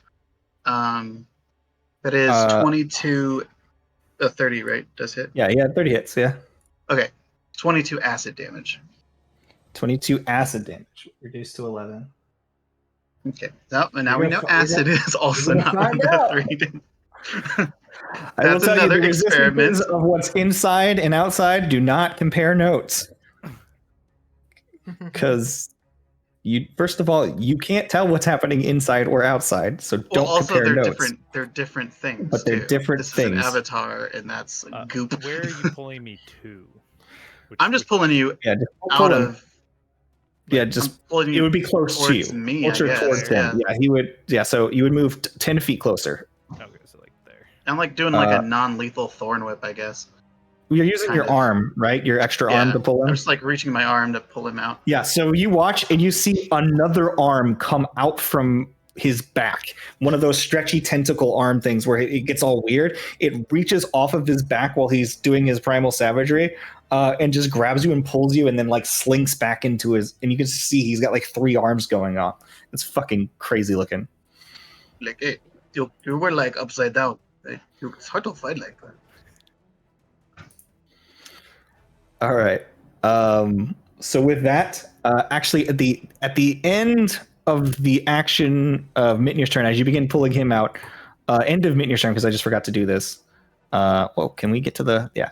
He is going to rush. He's going to take a legendary action to rush. He's going to move half of its movement speed towards a creature and... So he's going to swim through this space, pull himself in, and that'll get him. It's difficult terrain, but he did make it to this space because he's got enough movement to do that. And then he's going to make a melee attack on you, the one who's pulling. So he knows that you're the one that seems to have the more, I don't know, utility. So he's going for you first. Okay. We're going to do a claw attack, which is going to be that's going to miss. 16 to hit. Yeah, that misses. All right. That is his 4. And are you done with your turn as well, Grim? Yeah. All right. At the end of your turn, he's going to realm shatter you. I need you to go ahead and make me a wisdom saving throw. Okay. Wisdom saving throw. That's a 23. 23 succeeds. But you are still going to be have like images wrapped through your head. You're not going to feel yourself being completely torn apart by it, but you feel as reality falls away from you for a second, you begin to see different realms of the abyss. You begin to see stars in space, and you feel yourself suffocating and burning. But you're able to wipe it off as an illusion. You know it's not real. So as you see like this, and you see him, Orin, Mitnir get sucked in, just, and then just gets deposited on the ground 10 feet away. And you're going to take half as much damage. Is Feywild teaching? What did I say? Am I saying a bunch of stupid stuff and I'm getting made fun of? Is that what's happening? No. It's like he's like, did I like? It's like Feywild teaching with like the drugs. Oh yeah, gotcha. Which direction am I moving? You're gonna do 12, 17, 18. Let's do it this way. 25 like, for reduced damage. 25 what? 25 psychic damage. So if you're resistant to psychic, it would be half. I am resistant, so I'm gonna take 12. Correct. So which way am I? I'm going down, right? Yeah, he's gonna deposit you to the right, 10 feet. So like here. Sure. Okay. And that's going to put us at the end of Grimm's turn and the top people's round. Well, not quite, because we've got Archibald and Sebastian. So let's do Cleary's turn back on the other realm. So Cleary, what you got, Cleary? So Cleary's going to say, we need something big to fight something big. And he begins gesturing out and he says, come, get your vengeance on this thing. And you watch as... Oh, my baby! Seti bursts into tears. Appears and begins to breathe fire upon it. Which is going to be go to this spell. Is it like made of paper? It's like, is it like a... She's like, Cleary, what the fuck? Yeah. He just like gestures, and as he does, you watch as like the paper unfolds into this massive thing. And he says, and he just winks at you. She's sobbing. So this is this cast. So that's going to be 7d6 fire damage. 19 fire damage.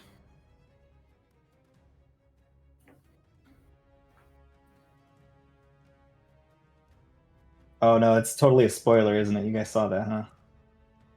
I didn't see shit. Which is, I believe, effective. Yep.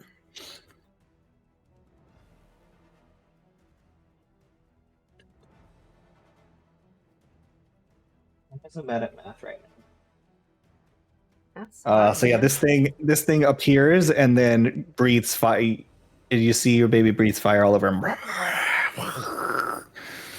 And he says, and then he begins, I guess he's going to move himself further away. I think he's going to go high and out to there. All right. So that is Cleary's turn. We do not get a legendary action. Proxy. I thought there was more time before my...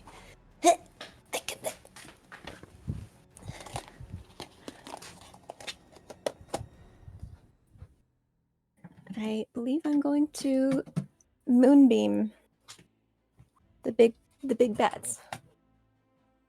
Okay, so you drop a Moonbeam. I would. Can I just make a note real quick? Sure. We know that he dispels stuff.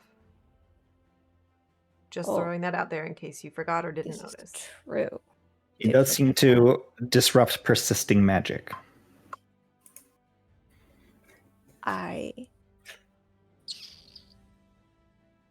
don't have a whole lot that's not concentration. I'm over here like writing down all my non-concentration spells. Like these are the one-offs I can safely use. You could heal me for lack of anything else. I'm at half health. Oh god, yeah, okay, I'll do that. Like a heal? I mean, I'm at 76 out of 132, so You he know, did I'll a number on use me. my Grand Revival, since I never remember to do that. Yeah. Spells are easier to keep track The- of, so the breath, you mean? let's see. Do the breath heal, and it also gives her an inspiration. Oh. Yeah, I could do either of those. She needs an inspiration. That'd be nice. It sucks being a bard and not being inspired by your own shenanigans. Yeah, that's kind of the downside. I feel like that's bard energy right there. I'm so inspiring Like to bards, of myself. course, would be Look how great I inspired am. by themselves. Yeah, It's the most exactly. bardic thing there is.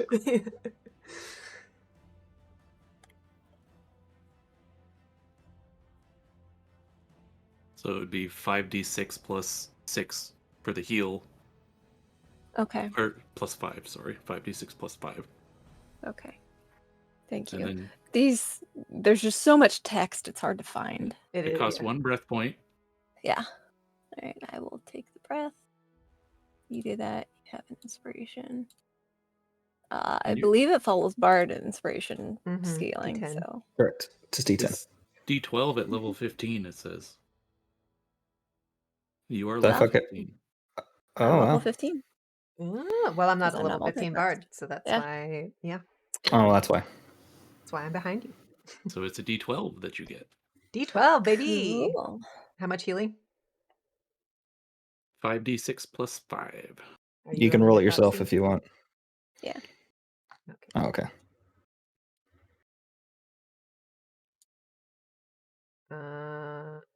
25. Ain't Doesn't nothing. hit.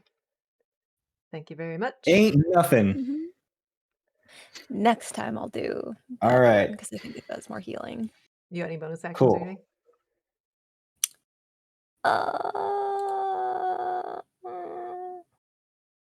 My only options would be Shillelagh or Flameblade, but Okay, I no guess I problem. could just in case.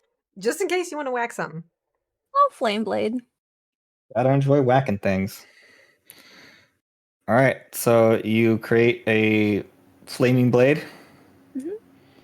Okay, that's gonna put us at somebody's turn. Who's it gonna be?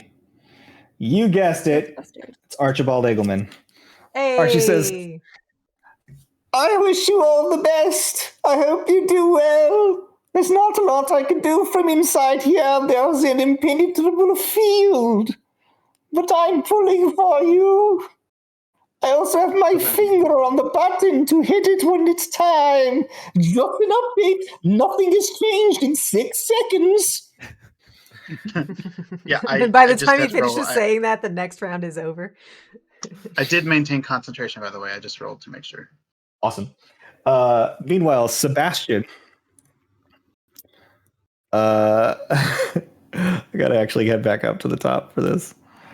Is there any reason why Sunbeam doesn't increase damage when you cast it at higher levels? It doesn't have any. Why doesn't it? That's so dumb. Sebastian tosses over, turns around, and you watch as a cannon appears on its butt, and it will fire. That's not gonna hit. It fires and it just like hits, and you watch as he catches the ball in midair, and then Sebastian goes and begins, and he's just gonna stay there. That's gonna put us at something folds in from the outer wall, and you watch as a strange automaton made out of polyhedral shapes. You can see some sort of green light glowing from inside of it. The exterior seems to be made out of some sort of rare blue gemstone as it passes in through the space. A very large construct. When I say large, I mean like it's large compared to you guys. It is a large-sized creature. Its turn is simply to appear within the space.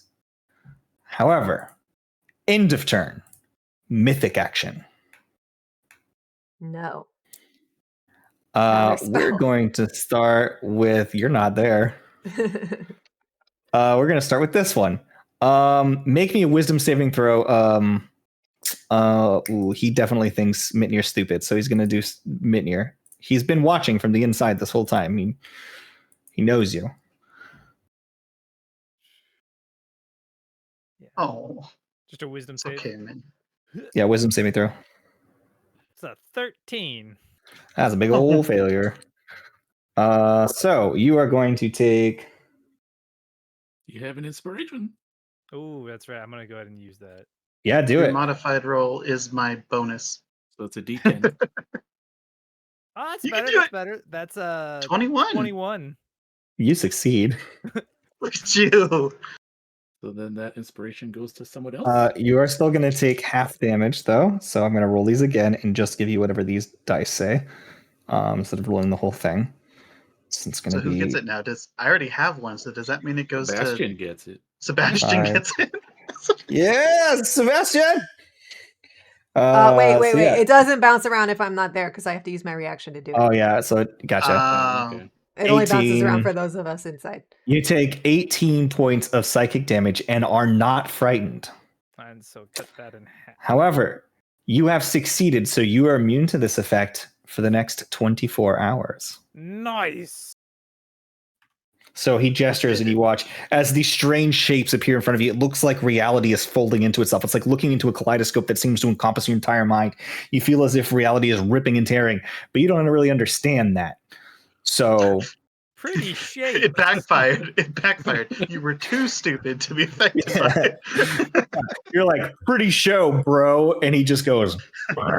He underestimated how stupid you actually were. Cool. That's funny.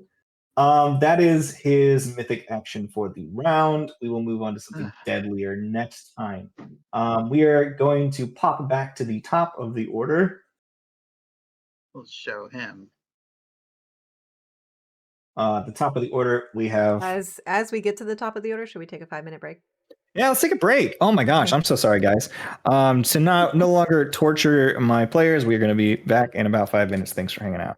Also, McConnell, I hope your butt cannon's not notoriously inaccurate. I just saw that comment. You sit on I the hope toilet you're and just okay. hit the wall.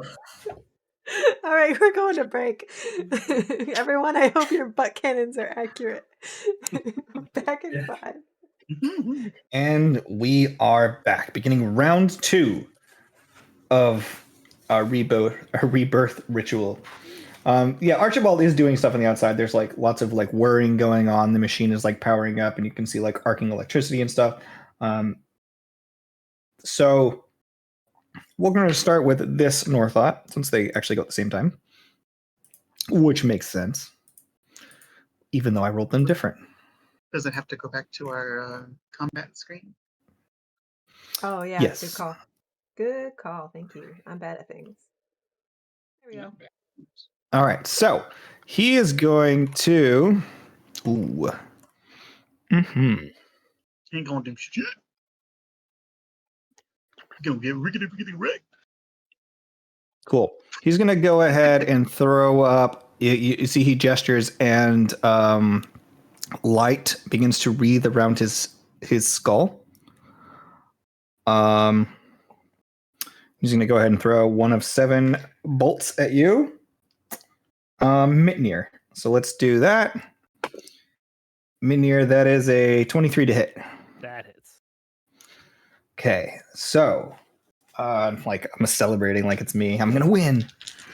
That is 14 or 20. My demigod character 27 points of radiant damage. And then he is going to. Sorry, let me double check this. Creature hits you with a melee. Okay, so it wasn't melee, was it? No.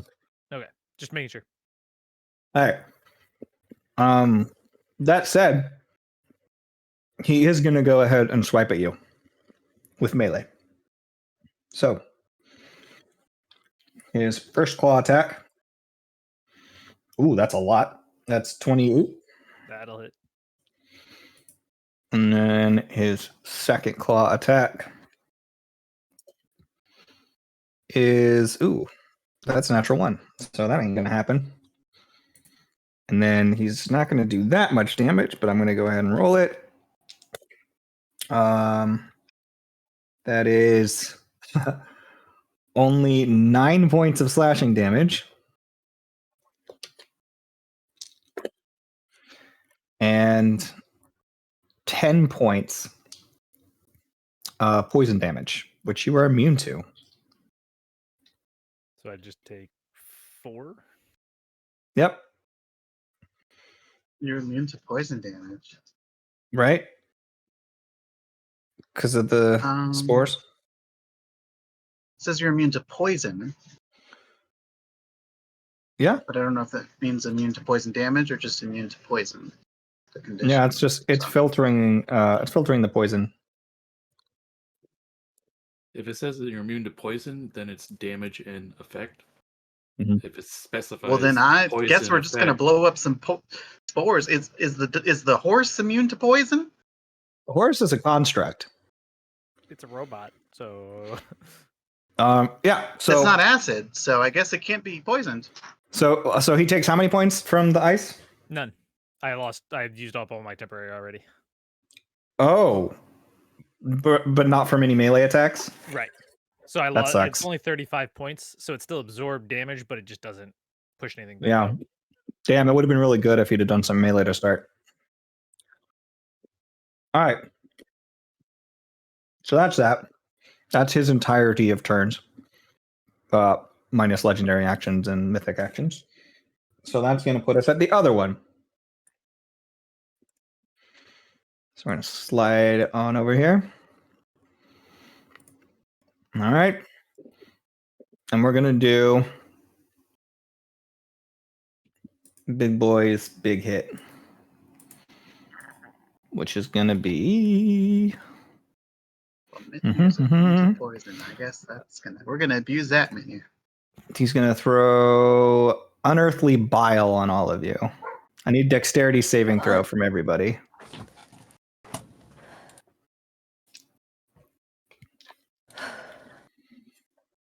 Okay. 16.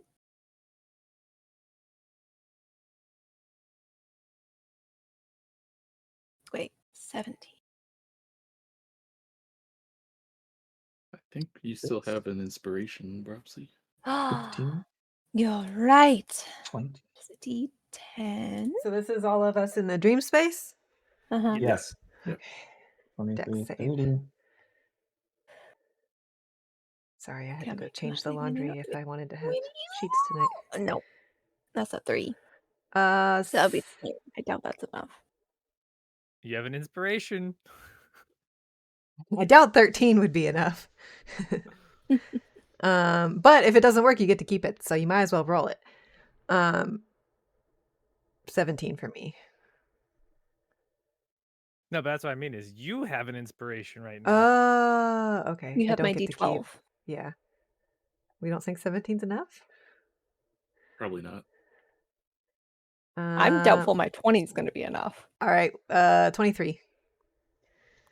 23 Mm-hmm. just succeeds. Hey! By inspiration. All right, so you're going to take half as much of 47 acid damage. So, perhaps you're going to take 47 acid damage. And That's you get cool. You get to keep your inspiration, though, Bropsy. Don't forget, you get 7 hit points back on your turn. Dun, dun, dun, dun. What? Every turn On your you get turn, 7 you hit get points. 7 hit points. Cleary, Oh. Cleary And you're immune also to failed poison, his dexterity and you're saving throw. immune to disease. And So he's going to take 47 points of acid damage, which is a lot for him. There's a lot for anybody. So he's Music like stopped. melting over in the corner. It sure did. That. Okay. So he needs to make. Oh, well, okay, that's fine. Sure. Good job, Cleary. His spell stays up. Let's do. Yeah, okay. So that's going to be his turn. However, You notice that in some of the spaces where the acid lands, strange creatures start to grow and form out of the muck. And I didn't grab anything good for these. I forgot to. Whoops. Whoops.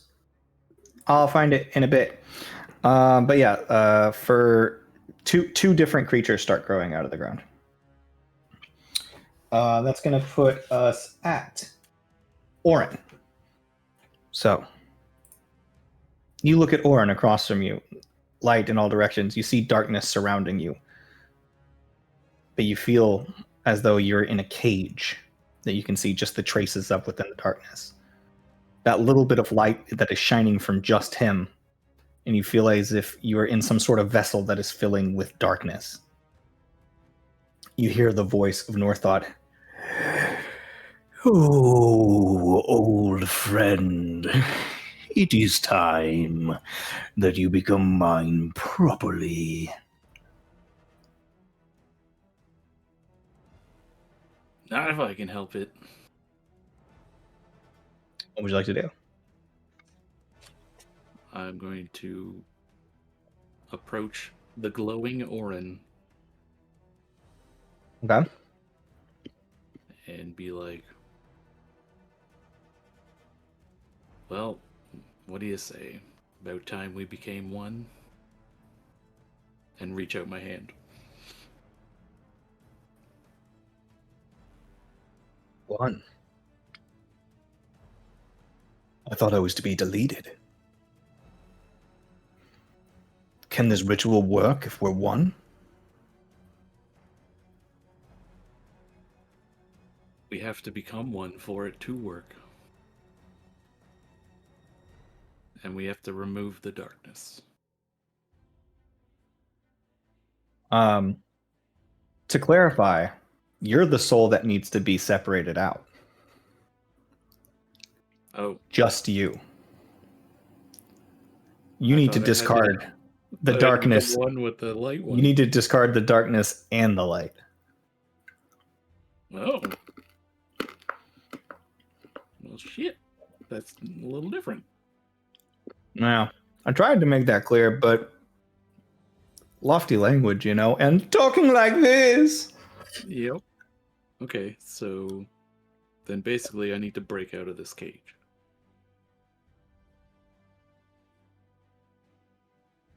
Can I... He says, I mean, if you want to, I mean, that's what they said, but I mean, if you want to try to just fuse with him and become one soul, you can certainly try. I don't know what that's going to do, so... Dude, I think that would be so cool, though. It'd be cool.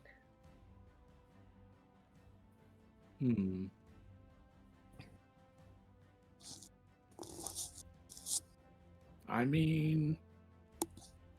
I want to keep the light. So we can call it canon that you were going to just attempt to be one. Sure. Yeah, I'm going to try it. You can try. All right, so as you take his hand, he says, well, I really have nothing to lose. And he smiles at you and says, fuck it. And he grabs your hand. And I just pull him in and, like, hug and merge. All right. I'm going to need you to make me a charisma saving throw. The old bro hug. The divine intervention. Raven's blessing, yeah. Nope, that's only a 10. Oh no.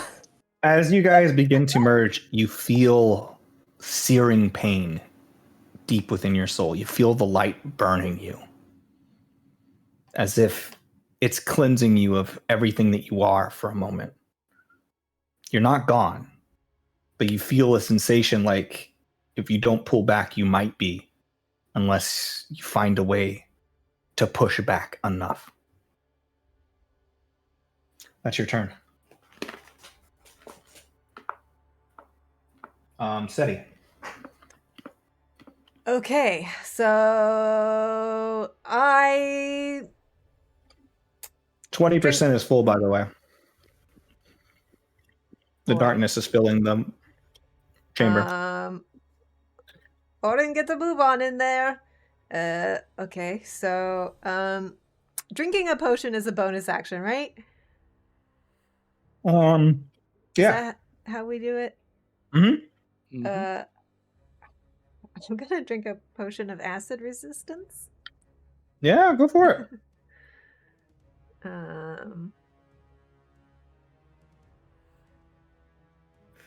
All that goes through my eyes. You think that's air you're breathing? Yeah, you think that? Yeah, exactly.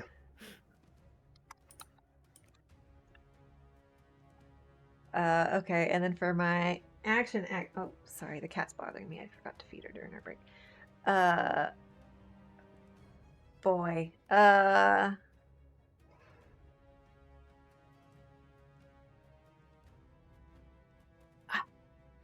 All my really useful shit is stuff that he's just it takes time to get up and running. Well, he did use a legendary action to remove that stuff. Yeah, so after he's out of legendary actions, we'll be fine. And we do need to burn him up. But he's also not necessarily going to do the same legendary action every time. Right. He just did the bile one, right? Was that legendary or was that his attack? Oh, that was his turn. Never mind. Well, That was his turn. I guess I'll try synaptic static. We're learning things. So again, targeting the darkness that's seeping into the cage. I need him to make an intelligence saving throw, which is probably honestly one of his stronger. Intelligence saving throw? Mm-hmm. I've been observing the universe since its dawn, but I'm like actually pretty dumb. That is a 23. We're gonna like center it here so that it just hits the darkness on the thing. Ooh, 23. 23. 23 is a failure because the DC is 24. Oh shit! He's gonna go ahead and use a legendary resistance. Okay, so he succeeds. Yep. But he still takes 11 points of is that force or psychic? 11 points of psychic damage.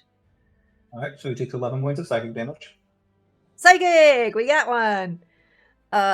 You might have one. We might not. Wait, actually, okay. hold up. These are different. Nope.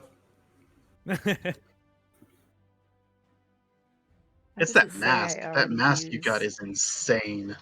I don't think I hit the long rest button last time we rested because it says I already used all my 5th levels and I haven't done any of this shit.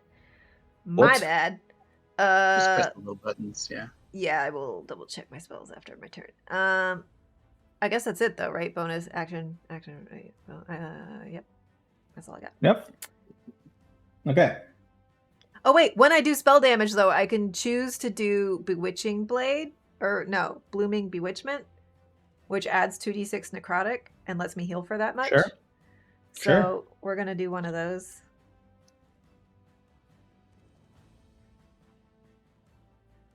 That's 7 points of necrotic damage. Reduced to 3. Do I heal for 3 or do I heal for 7? You heal for 3. Okay. Did you also get your 7 from the thingy? No, I didn't. Yeah. The mushroom? Good call. Shroom? Thank you. Yep, I appreciate the reminders on that one. All right, so All right. So we're gonna cool. All right. Speaking of which, I do think that I've got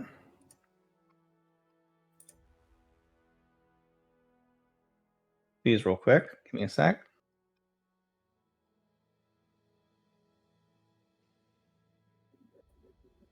They look ridiculous, and I love them. Da da da da da da da. I love them. But they're so Blah. cute. That's their names. That's what they're called. They're just blacks. Blah. Uh-oh. You should have had them come in all different colors too. That would take This too long. one's I'd have to make a token pink. for each one. This one's pink. This one's orange. This one's green. Um, This is purple black. so they're also kind of like hovering through space. They can kind of just move the same way you guys do, which is not how you would like for them to be moving. They're just like, "Ooh." Yeah. Love it. Okay. Yeah, they just look like a mound of mouths and tentacles. So, whose turn is it?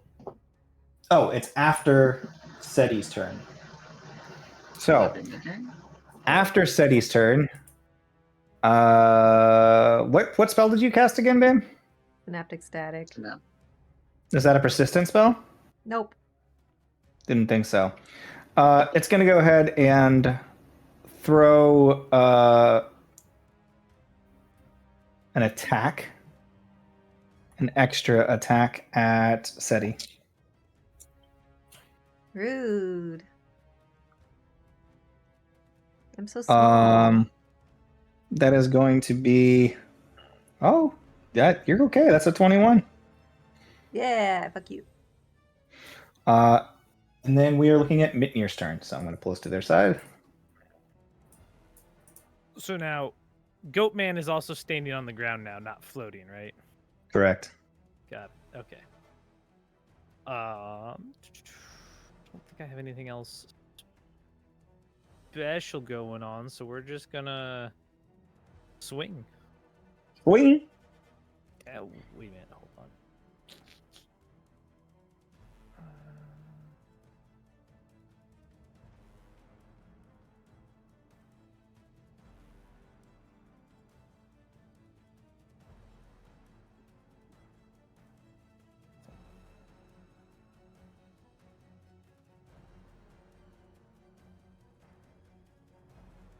I'm gonna spend 2 charges and make it the giant sword. Nice. So let me make sure I got this right. 10 feet reach deals 3d12 slashing damage. And yeah, so I will recklessly swing to not be at disadvantage.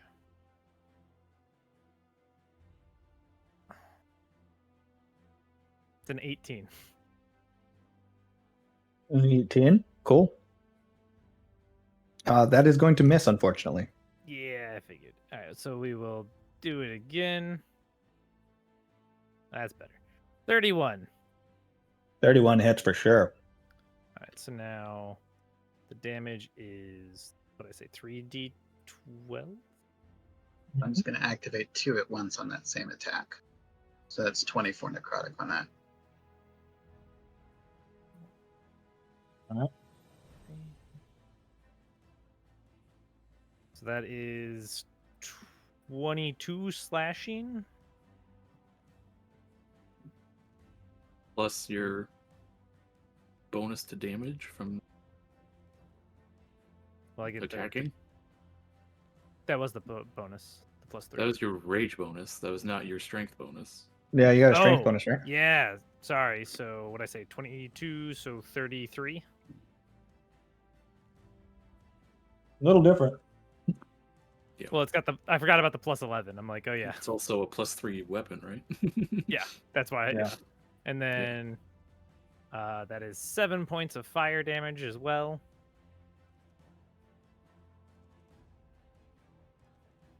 All right. And then I will use my bonus to try and zap them.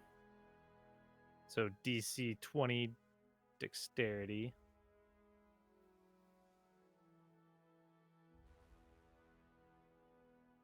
True one. And that is 13 points of lightning. And I'll also use my reaction to try and have him get knocked prone. So that is, when you hit a creature with an in your R attack, you can use your reaction to knock the creature prone. Strength DC 20. Strength Yeah. DC 20. That's a success. All right, so he doesn't get knocked prone. Mm-hmm. And that is my turn. All right. Damn. Pretty good stuff. Oh, and I heal for 5. At the end of your turn, he looks around at you, looks behind him, sees the automaton heading towards him, and you see a bit of fear in his eyes. So he's just going to go.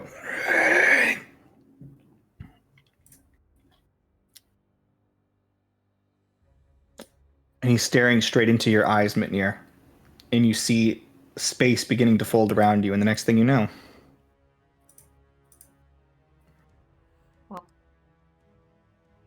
Uh-oh. He pulls you into your inner realm.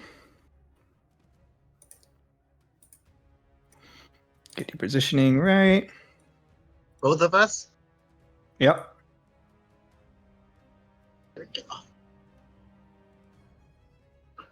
But he doesn't bring Sebastian because Sebastian is not organic. Telling me the mechanical horse doesn't have a rich inner life. Get off the computer. You silly cat. All right. So that's his turn. Or that's the end of your turn. Graham, it's your turn. Grim's turn. Okay. Grim says, well, this will either go really well or be completely pointless. And he will poof out, let's say, 5 spores. Okay.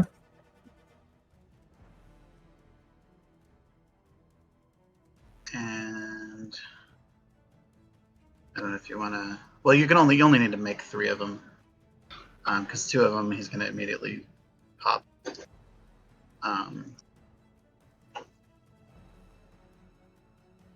But so then he'll put the other 3 kind of around. Okay. Northot.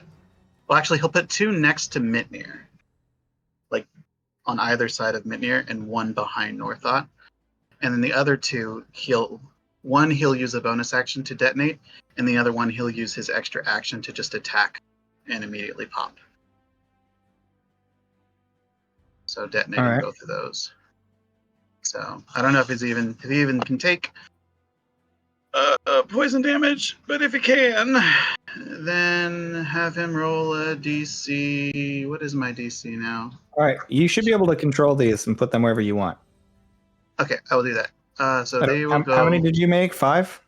I made 5, but 2 of them are going to be immediately destroyed.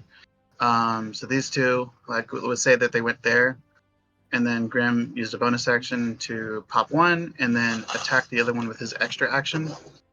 Okay. And so I guess I could roll to make sure I don't roll a 1. Are those right? a Constitution saving throw, or? They are, yeah, DC 20. Oh, sorry, ignore that. I rolled a 7 on that, but ignore all the D6s because I hadn't even finished rolling all that nonsense. Well, actually, I can just subtract 7 from that. That was a success on his Constitution saving throw. Okay, so then half of, what is that, 56 acid damage. If he can even take poison damage, half of 56 poison damage. For the first 56 poison damage for 2? I have, since I have 4 now, they now deal 96 or 96 apiece. Yeah. Because that's all they do. So they first do 3d6, and then you made them do 66, and now they do 96. So much. That probably needs nerfed. It That's a probably lot. You should probably switch them to 84s. That would probably That would nerf make it more sense. considerably. Anyways, it doesn't really matter right now. So that would be 28. It's a 28, and then if he's resistant, then 14. So 14 points of damage. Yeah. And then he'll just like say to Mindir, "Hey, Mindir, why don't you just smack those?"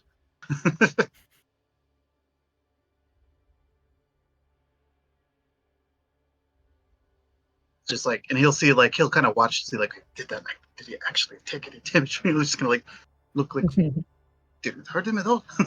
He seems affected a little bit. Okay. He just kind of sneezes. Cool. Because it's not. You didn't want to like take out all 16 of them just to like, tickle him and not do anything. So at the end of your turn, he's going to run this way enough till he can reach you, which does not take him out of your melee range. Yeah, nothing takes him out of melee range. Well, I have 10. I have a 10-foot reach right now too. And we can't run out of our melee range. Yep. He's also got 15. So he's going to attack you, Graham. Okay. With a... Well, and have him roll a DC 20 Constitution saving throw too for my spores. Oh wait, no, actually, as a reaction, whenever he attacks, I'm just gonna blow up another spore. Sure. But we'll do that after he does his thing too. So. Okay. So he rolled a 23 to hit. That hits. Oh, okay. I didn't think that would have got a hit. I only have 21 armor class. Gotcha. So, so I don't know what his con save is, but that was 22 points of piercing damage. 22 piercing, you said? Mm-hmm. Okay. And 7 points of poison, which is ignored. So just 11 damage then. Yep, she's obsessed with this room now. So, and then depending on whether he's saved or not, the base roll for that spore was 35 because I rolled really high. Yeah, he's fine. So that's 35, 17, 8. Yeah. Yep. And then this spore goes. All right, so get rid of that one. Oh, you did. All right, cool. Then that is the end of your turn and his legendary action. We are popping back to Cleary. I think the only real limiting factor on the is that so many things are immune to poison damage. That's about the only limiting factor on that. Yeah. So he's gonna do the illusory dragon will breathe fire.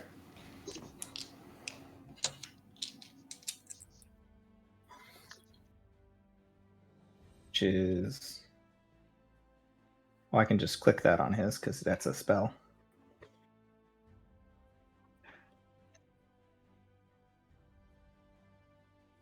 Damn, 27 points of damage.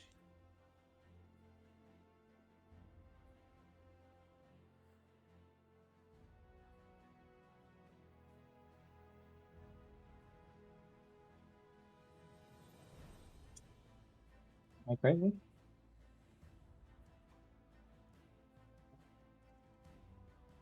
All right. And then Cleary is going to throw down some other spells that don't require concentration, such as a big old fireball, which is going to get the thing below him in as well. 47 fire damage. These things, oh yeah. So it's got to be a dexterity saving throw. Okay, natural 20 on the big thing, so it saves. And then a natural 1 on the other one, so it doesn't. So it's going to take 47. It's like sizzling, but it's not gone. The big boy, right? Does Cleary have the shape spell thing too? No, I don't think he does. Oh, okay. I think that's the evocation. I don't know if he was evocation or not. Yeah, big flame. And there's like lots of going on. All right. Cool beansies. Oopsie. Me? Actually, before that, it's going to take a moment to... Yeah. It's going to create a sphere, or just going to create an area of like biting stuff. So I should be able to get both of you. Go ahead and no, it's only actually when you start your turn there. Okay. So let me put a rectangle. So this area is just filled with biting mouths that just like reach out and just bite everything in the area. Cool. All right. And then that's going to put us at your turn, Propsy. Uh-huh. So at the start of your turn, because you are within this area, Uh-huh. you're going to take 3d6 piercing damage. Okay. Oh, yeah.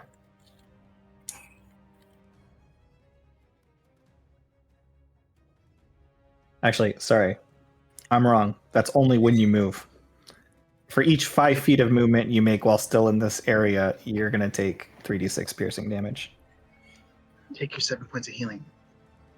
Thank you. So I won't get hurt as long as I don't move? You don't know that. Obviously, you're biting mouths everywhere.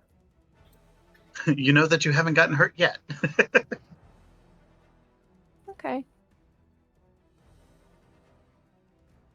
Don't nuzzle Well. the camera. What? Talk What's to up? the cat. Tell her No, not to I'm nuzzle the asking camera. Dropsy. I don't know what you're I doing. was kidding. I was getting distracted. Bropsy would like to yell at Orin, regardless of whether or not he can actually hear her, mostly just for herself. She's just gonna say, Orin, fight! Fight, please! This has to work! And she's gonna stab the fucker in front of her. With her fire sword. That's going to be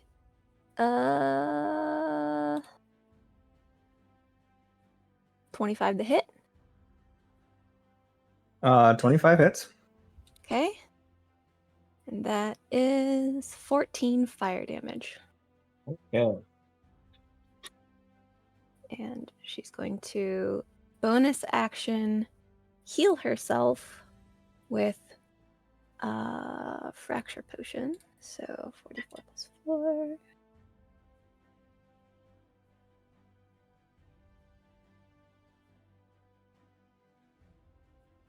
So okay. Cool. Cool. Cool. All right. You guys hear over the intercom? Yeah, so just continuing from where I left off about 6 seconds ago, nothing's really changed here, but I've hit a few buttons. Ooh, a few things are starting to whir and click. We're pretty much ready. I haven't hit the big button yet, though. Nothing's really changed. And nobody can hear him because we're in Mitnir's You're all interval. gone, so you just like he's yelling that. And Like then it's there's Sebastian. something else probably happening with Sebastian. And then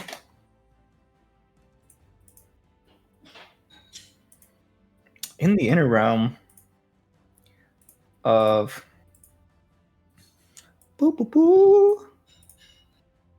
you see a small tear in reality, and that same large entity, which needs to be put to Like the hell, side, you're getting away. just breaks through, which does take its action, unfortunately. I think. Let me get to it real quick. Which gives Mitnir a splitting headache.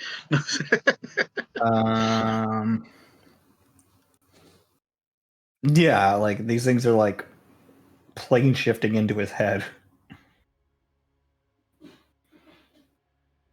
It's okay. There's plenty of room. Just like, how does it feel to be like inside? Yeah, that does take his action to do that. Physically inside your own head right now. And with the end of this turn, mythic action, we're going to go ahead and do... he opens his mouth and goes...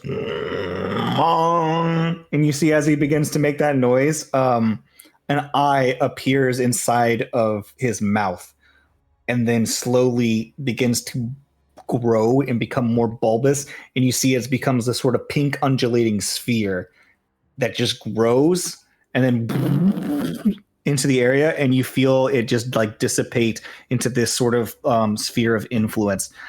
I was going to draw it, but it actually covers the entire map. Almost. I guess it doesn't quite cover the entire map. Hold up. Poke pop. An eyeball attack. How many? Hold up. 5, 10, 15, 20, 25, 30, 35, 40, 45, 50, 55, 60, 65, 70, 75, 80, 85, 90.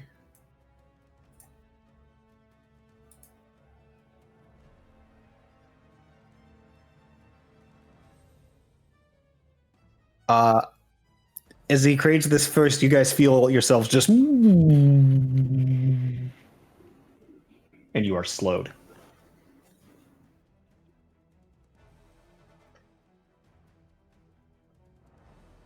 That is that action. And now he's going to... That's his mythic action. Now he's going to take his actual turn. So... He is going to rush in and do... Ooh. No, we might as well. He's not going to do that at all. Instead, he is going to... Yeah, he's going to claw you, Grim, twice. So, or whoever he's standing next to, right? Who's he standing both next of to? us. Yeah. I forgot. Yeah, so yeah, he's next to both of gonna us. he's gonna claw you, Grim. That's a 21.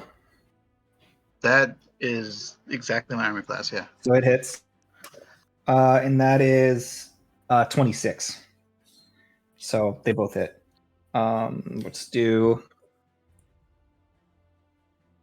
damage. Those are both on me, right? Those are both on you. Okay.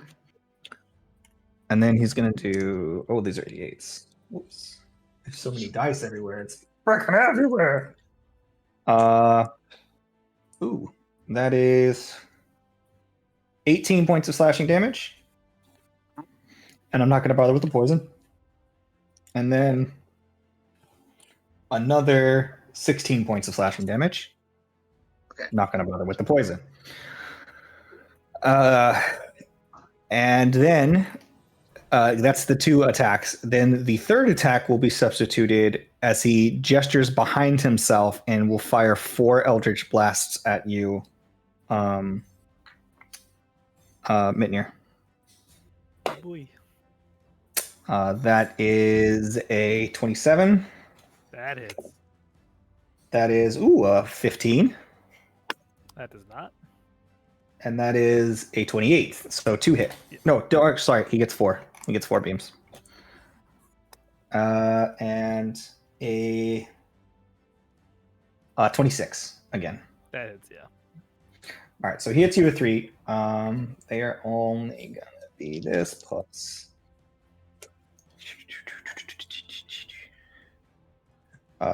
So that's 9 points of force damage plus 12 points of force damage plus 15 points of force damage.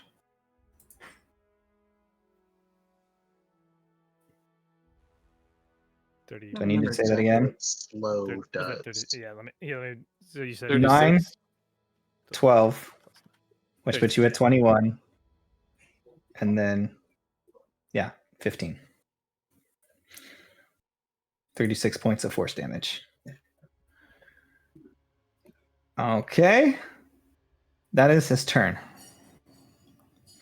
At the end of his turn, the other entity is going to make... Fuck, I hate myself for this. He's going to make a legendary action, spend 3, and he's going to use one of his Dispelling Blasts, which gets rid of the Sphere of Slow, giving you guys full action. Oh. So as this thing begins to slow, you see he's about to do so. He goes in, cuts, and he's like gonna like wreck you guys, and then suddenly there's like this ripple of disruption coming from the automaton, and you guys feel your speed return to normal before you even have to deal with it. Fuck. Okay, that's 1. So that's going to put us on the other Northought. That helps. Yeah, the automaton was your counter to him. I'm just playing him the way he's supposed to be played. So this one is going to go ahead and first of all, let's see if he gets his freedom of movement. Oh, he's going to throw bile again because he can. Dexterity saving throw from Cleary. Oh, Cleary's is a fucking failure.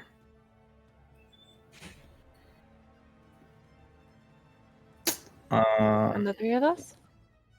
Yep. And you still have a inspiration, Oh, Roxy. don't need it. 27. You're rolling That's dexterity saving throw for bile. Yep. Okay. 19. 19. I did drink a resistance potion, so. Nice. I'm just going to use Cleary to do 10.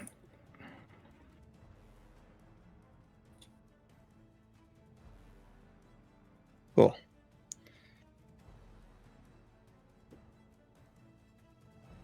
That's 50 points of acid damage. Did you succeed, babe, or fail? I got a 19, which is a failure. Which is a failure. So yeah, you're going to take 25 points of acid damage because of your thing. Cleary's going to take 50 Wait, points of 25 acid is damage. already? Oh my god. Yep. How Cleary's you going to holding take up there, 50 babe? points of acid damage, and Cleary, and you watch as Miramus and Cleary both poof. What? He went down. What? He got hit for 50, and he only had 36 HP left. Well, he should have This said is what you something. asked We for would have healed healing. him. I mean, you guys haven't heard of a turn since basically the last time he got fucked up. She spent the healing on you. I didn't have to. I didn't know he was that hurt. He took the full. He took the full thing both times. And there wasn't an attack. It was just a saving throw. Yep. Damn. There's nothing I could have done. Yep. So Cleary wakes up and goes.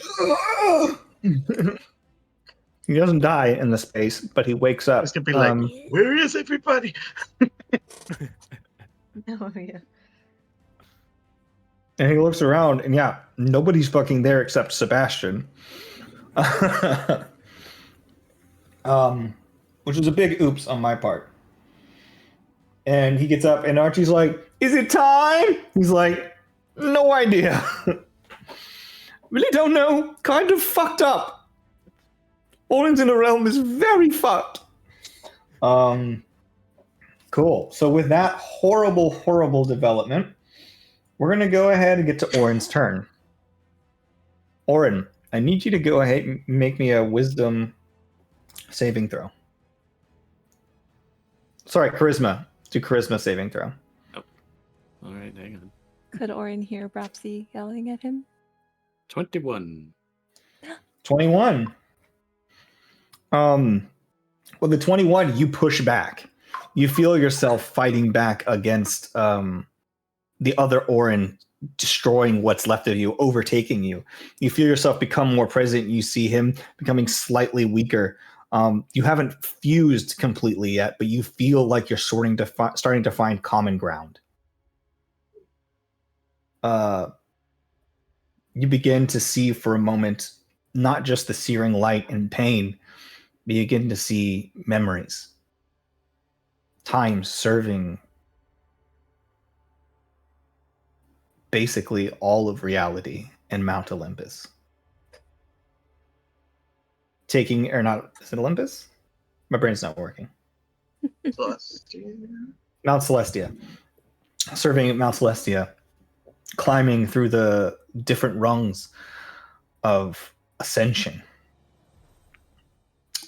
remembering his own death, served valiantly during the spell plague. And now, here, trapped, the curse laid upon him, the task set by his father to change you.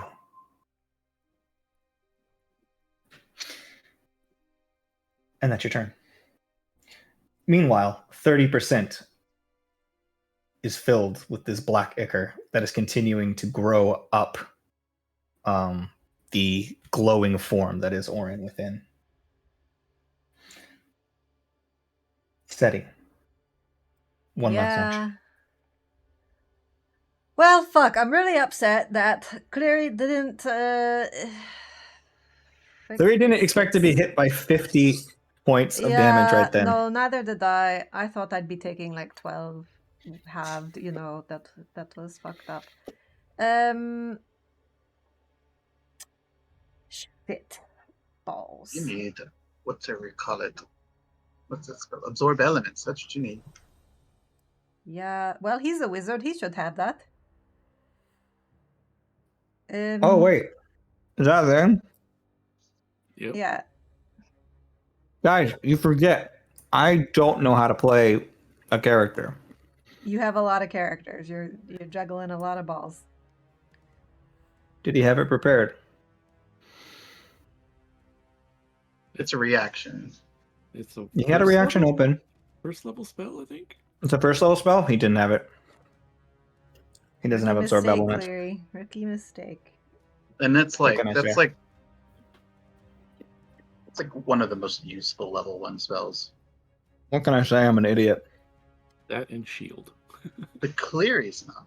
He has shield. And it doesn't do anything for him in a saving throw situation. Not at all. Yep. I'm debating. I don't want to do nothing, but if we can burn some more legendary actions, I would be able to do more. You mean So resistances? Both. We can't burn legendary actions. Well, I mean, They- if they I do put up normal. another Crown of Stars, that might be good bait for him to be like, actually, no, legendary action down. That said, I won't be able to do it again, so I'm kind of just burning my spell specifically. I'd say pull out all the stops. That Now said, I everything do you can. get around with it, and it does massive amounts of damage. So fuck it, let's go. Action, Crown of Stars. Bonus action, praying Starbuck, or not Starbuck, Bropsy will praying Bropsy will heal me. And firing off Crown of Stars.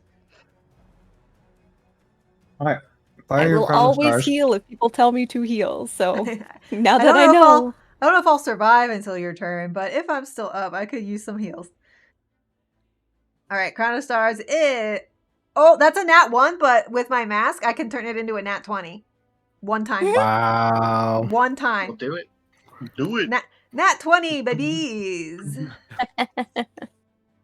How do I roll this manually? Because it won't obviously do it for me since it's just roll it twice, right? You did double the dice essentially.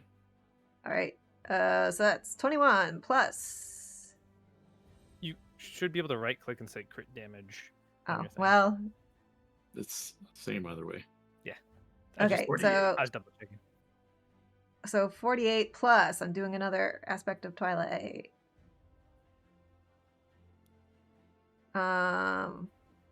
What do we say? 48 plus 7. Somebody do that math.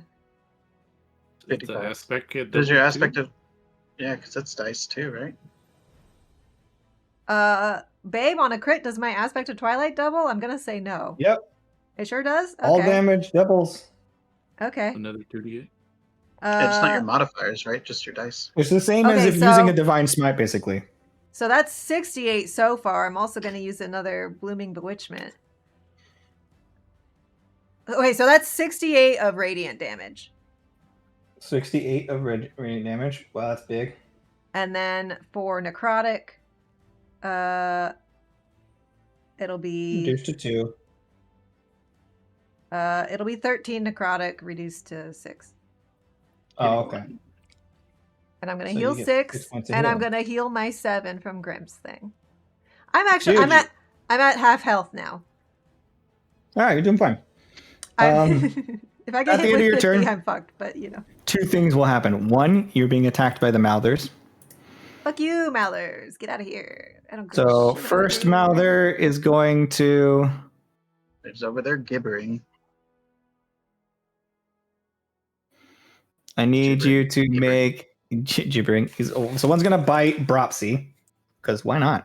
Okay.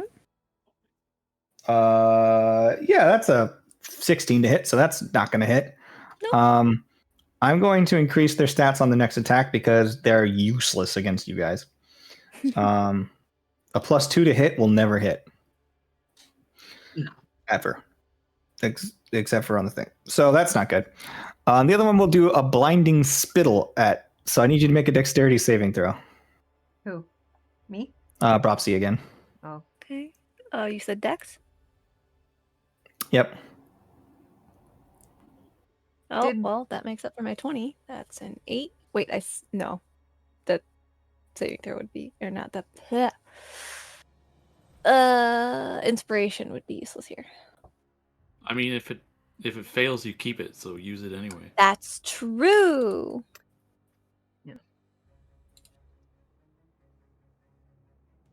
Num num num num num. Wait, so that's If the DC's 15, you're fine. so 16. You're fine. Oh, okay. Gibbering mouthers, man, useless. Okay. Well, they wasted our time. That's Can something. I bounce the inspiration to Orin? Yeah. There you go, Orin. All right. So with that, the last thing that happens is a pulse rings out around you. And I need you guys to make a wisdom saving throw, both of you. Hey, it's happening again. Oh, for the love of God. Ugh, 13. 15.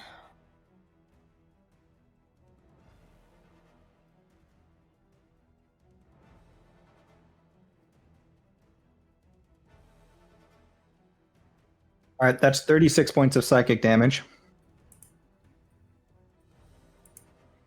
And Is this a spell effect or a magical thing? psychic.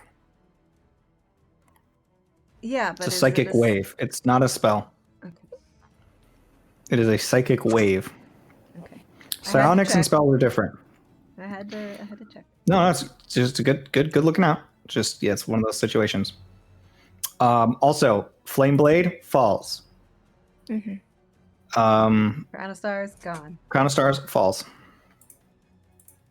Hey, you hit hard with it while you had it. That was worth it, honestly. I should have done that. And in that last moment, round. You hear, enough of this piddling waste of my time. We're will just getting devour them. started, asshole. I will devour you, and I will join the rest of me. and that's where we'll go ahead and end our session. No! Oh shit, I gotta go to work. Bye! Good night, everybody. We're out of here. Thanks so much for hanging out. See you next time. Thanks and for the remember, session, we did it DM. for the rolls. We did it for the We did it rolls. for the And rolls. saving Orin.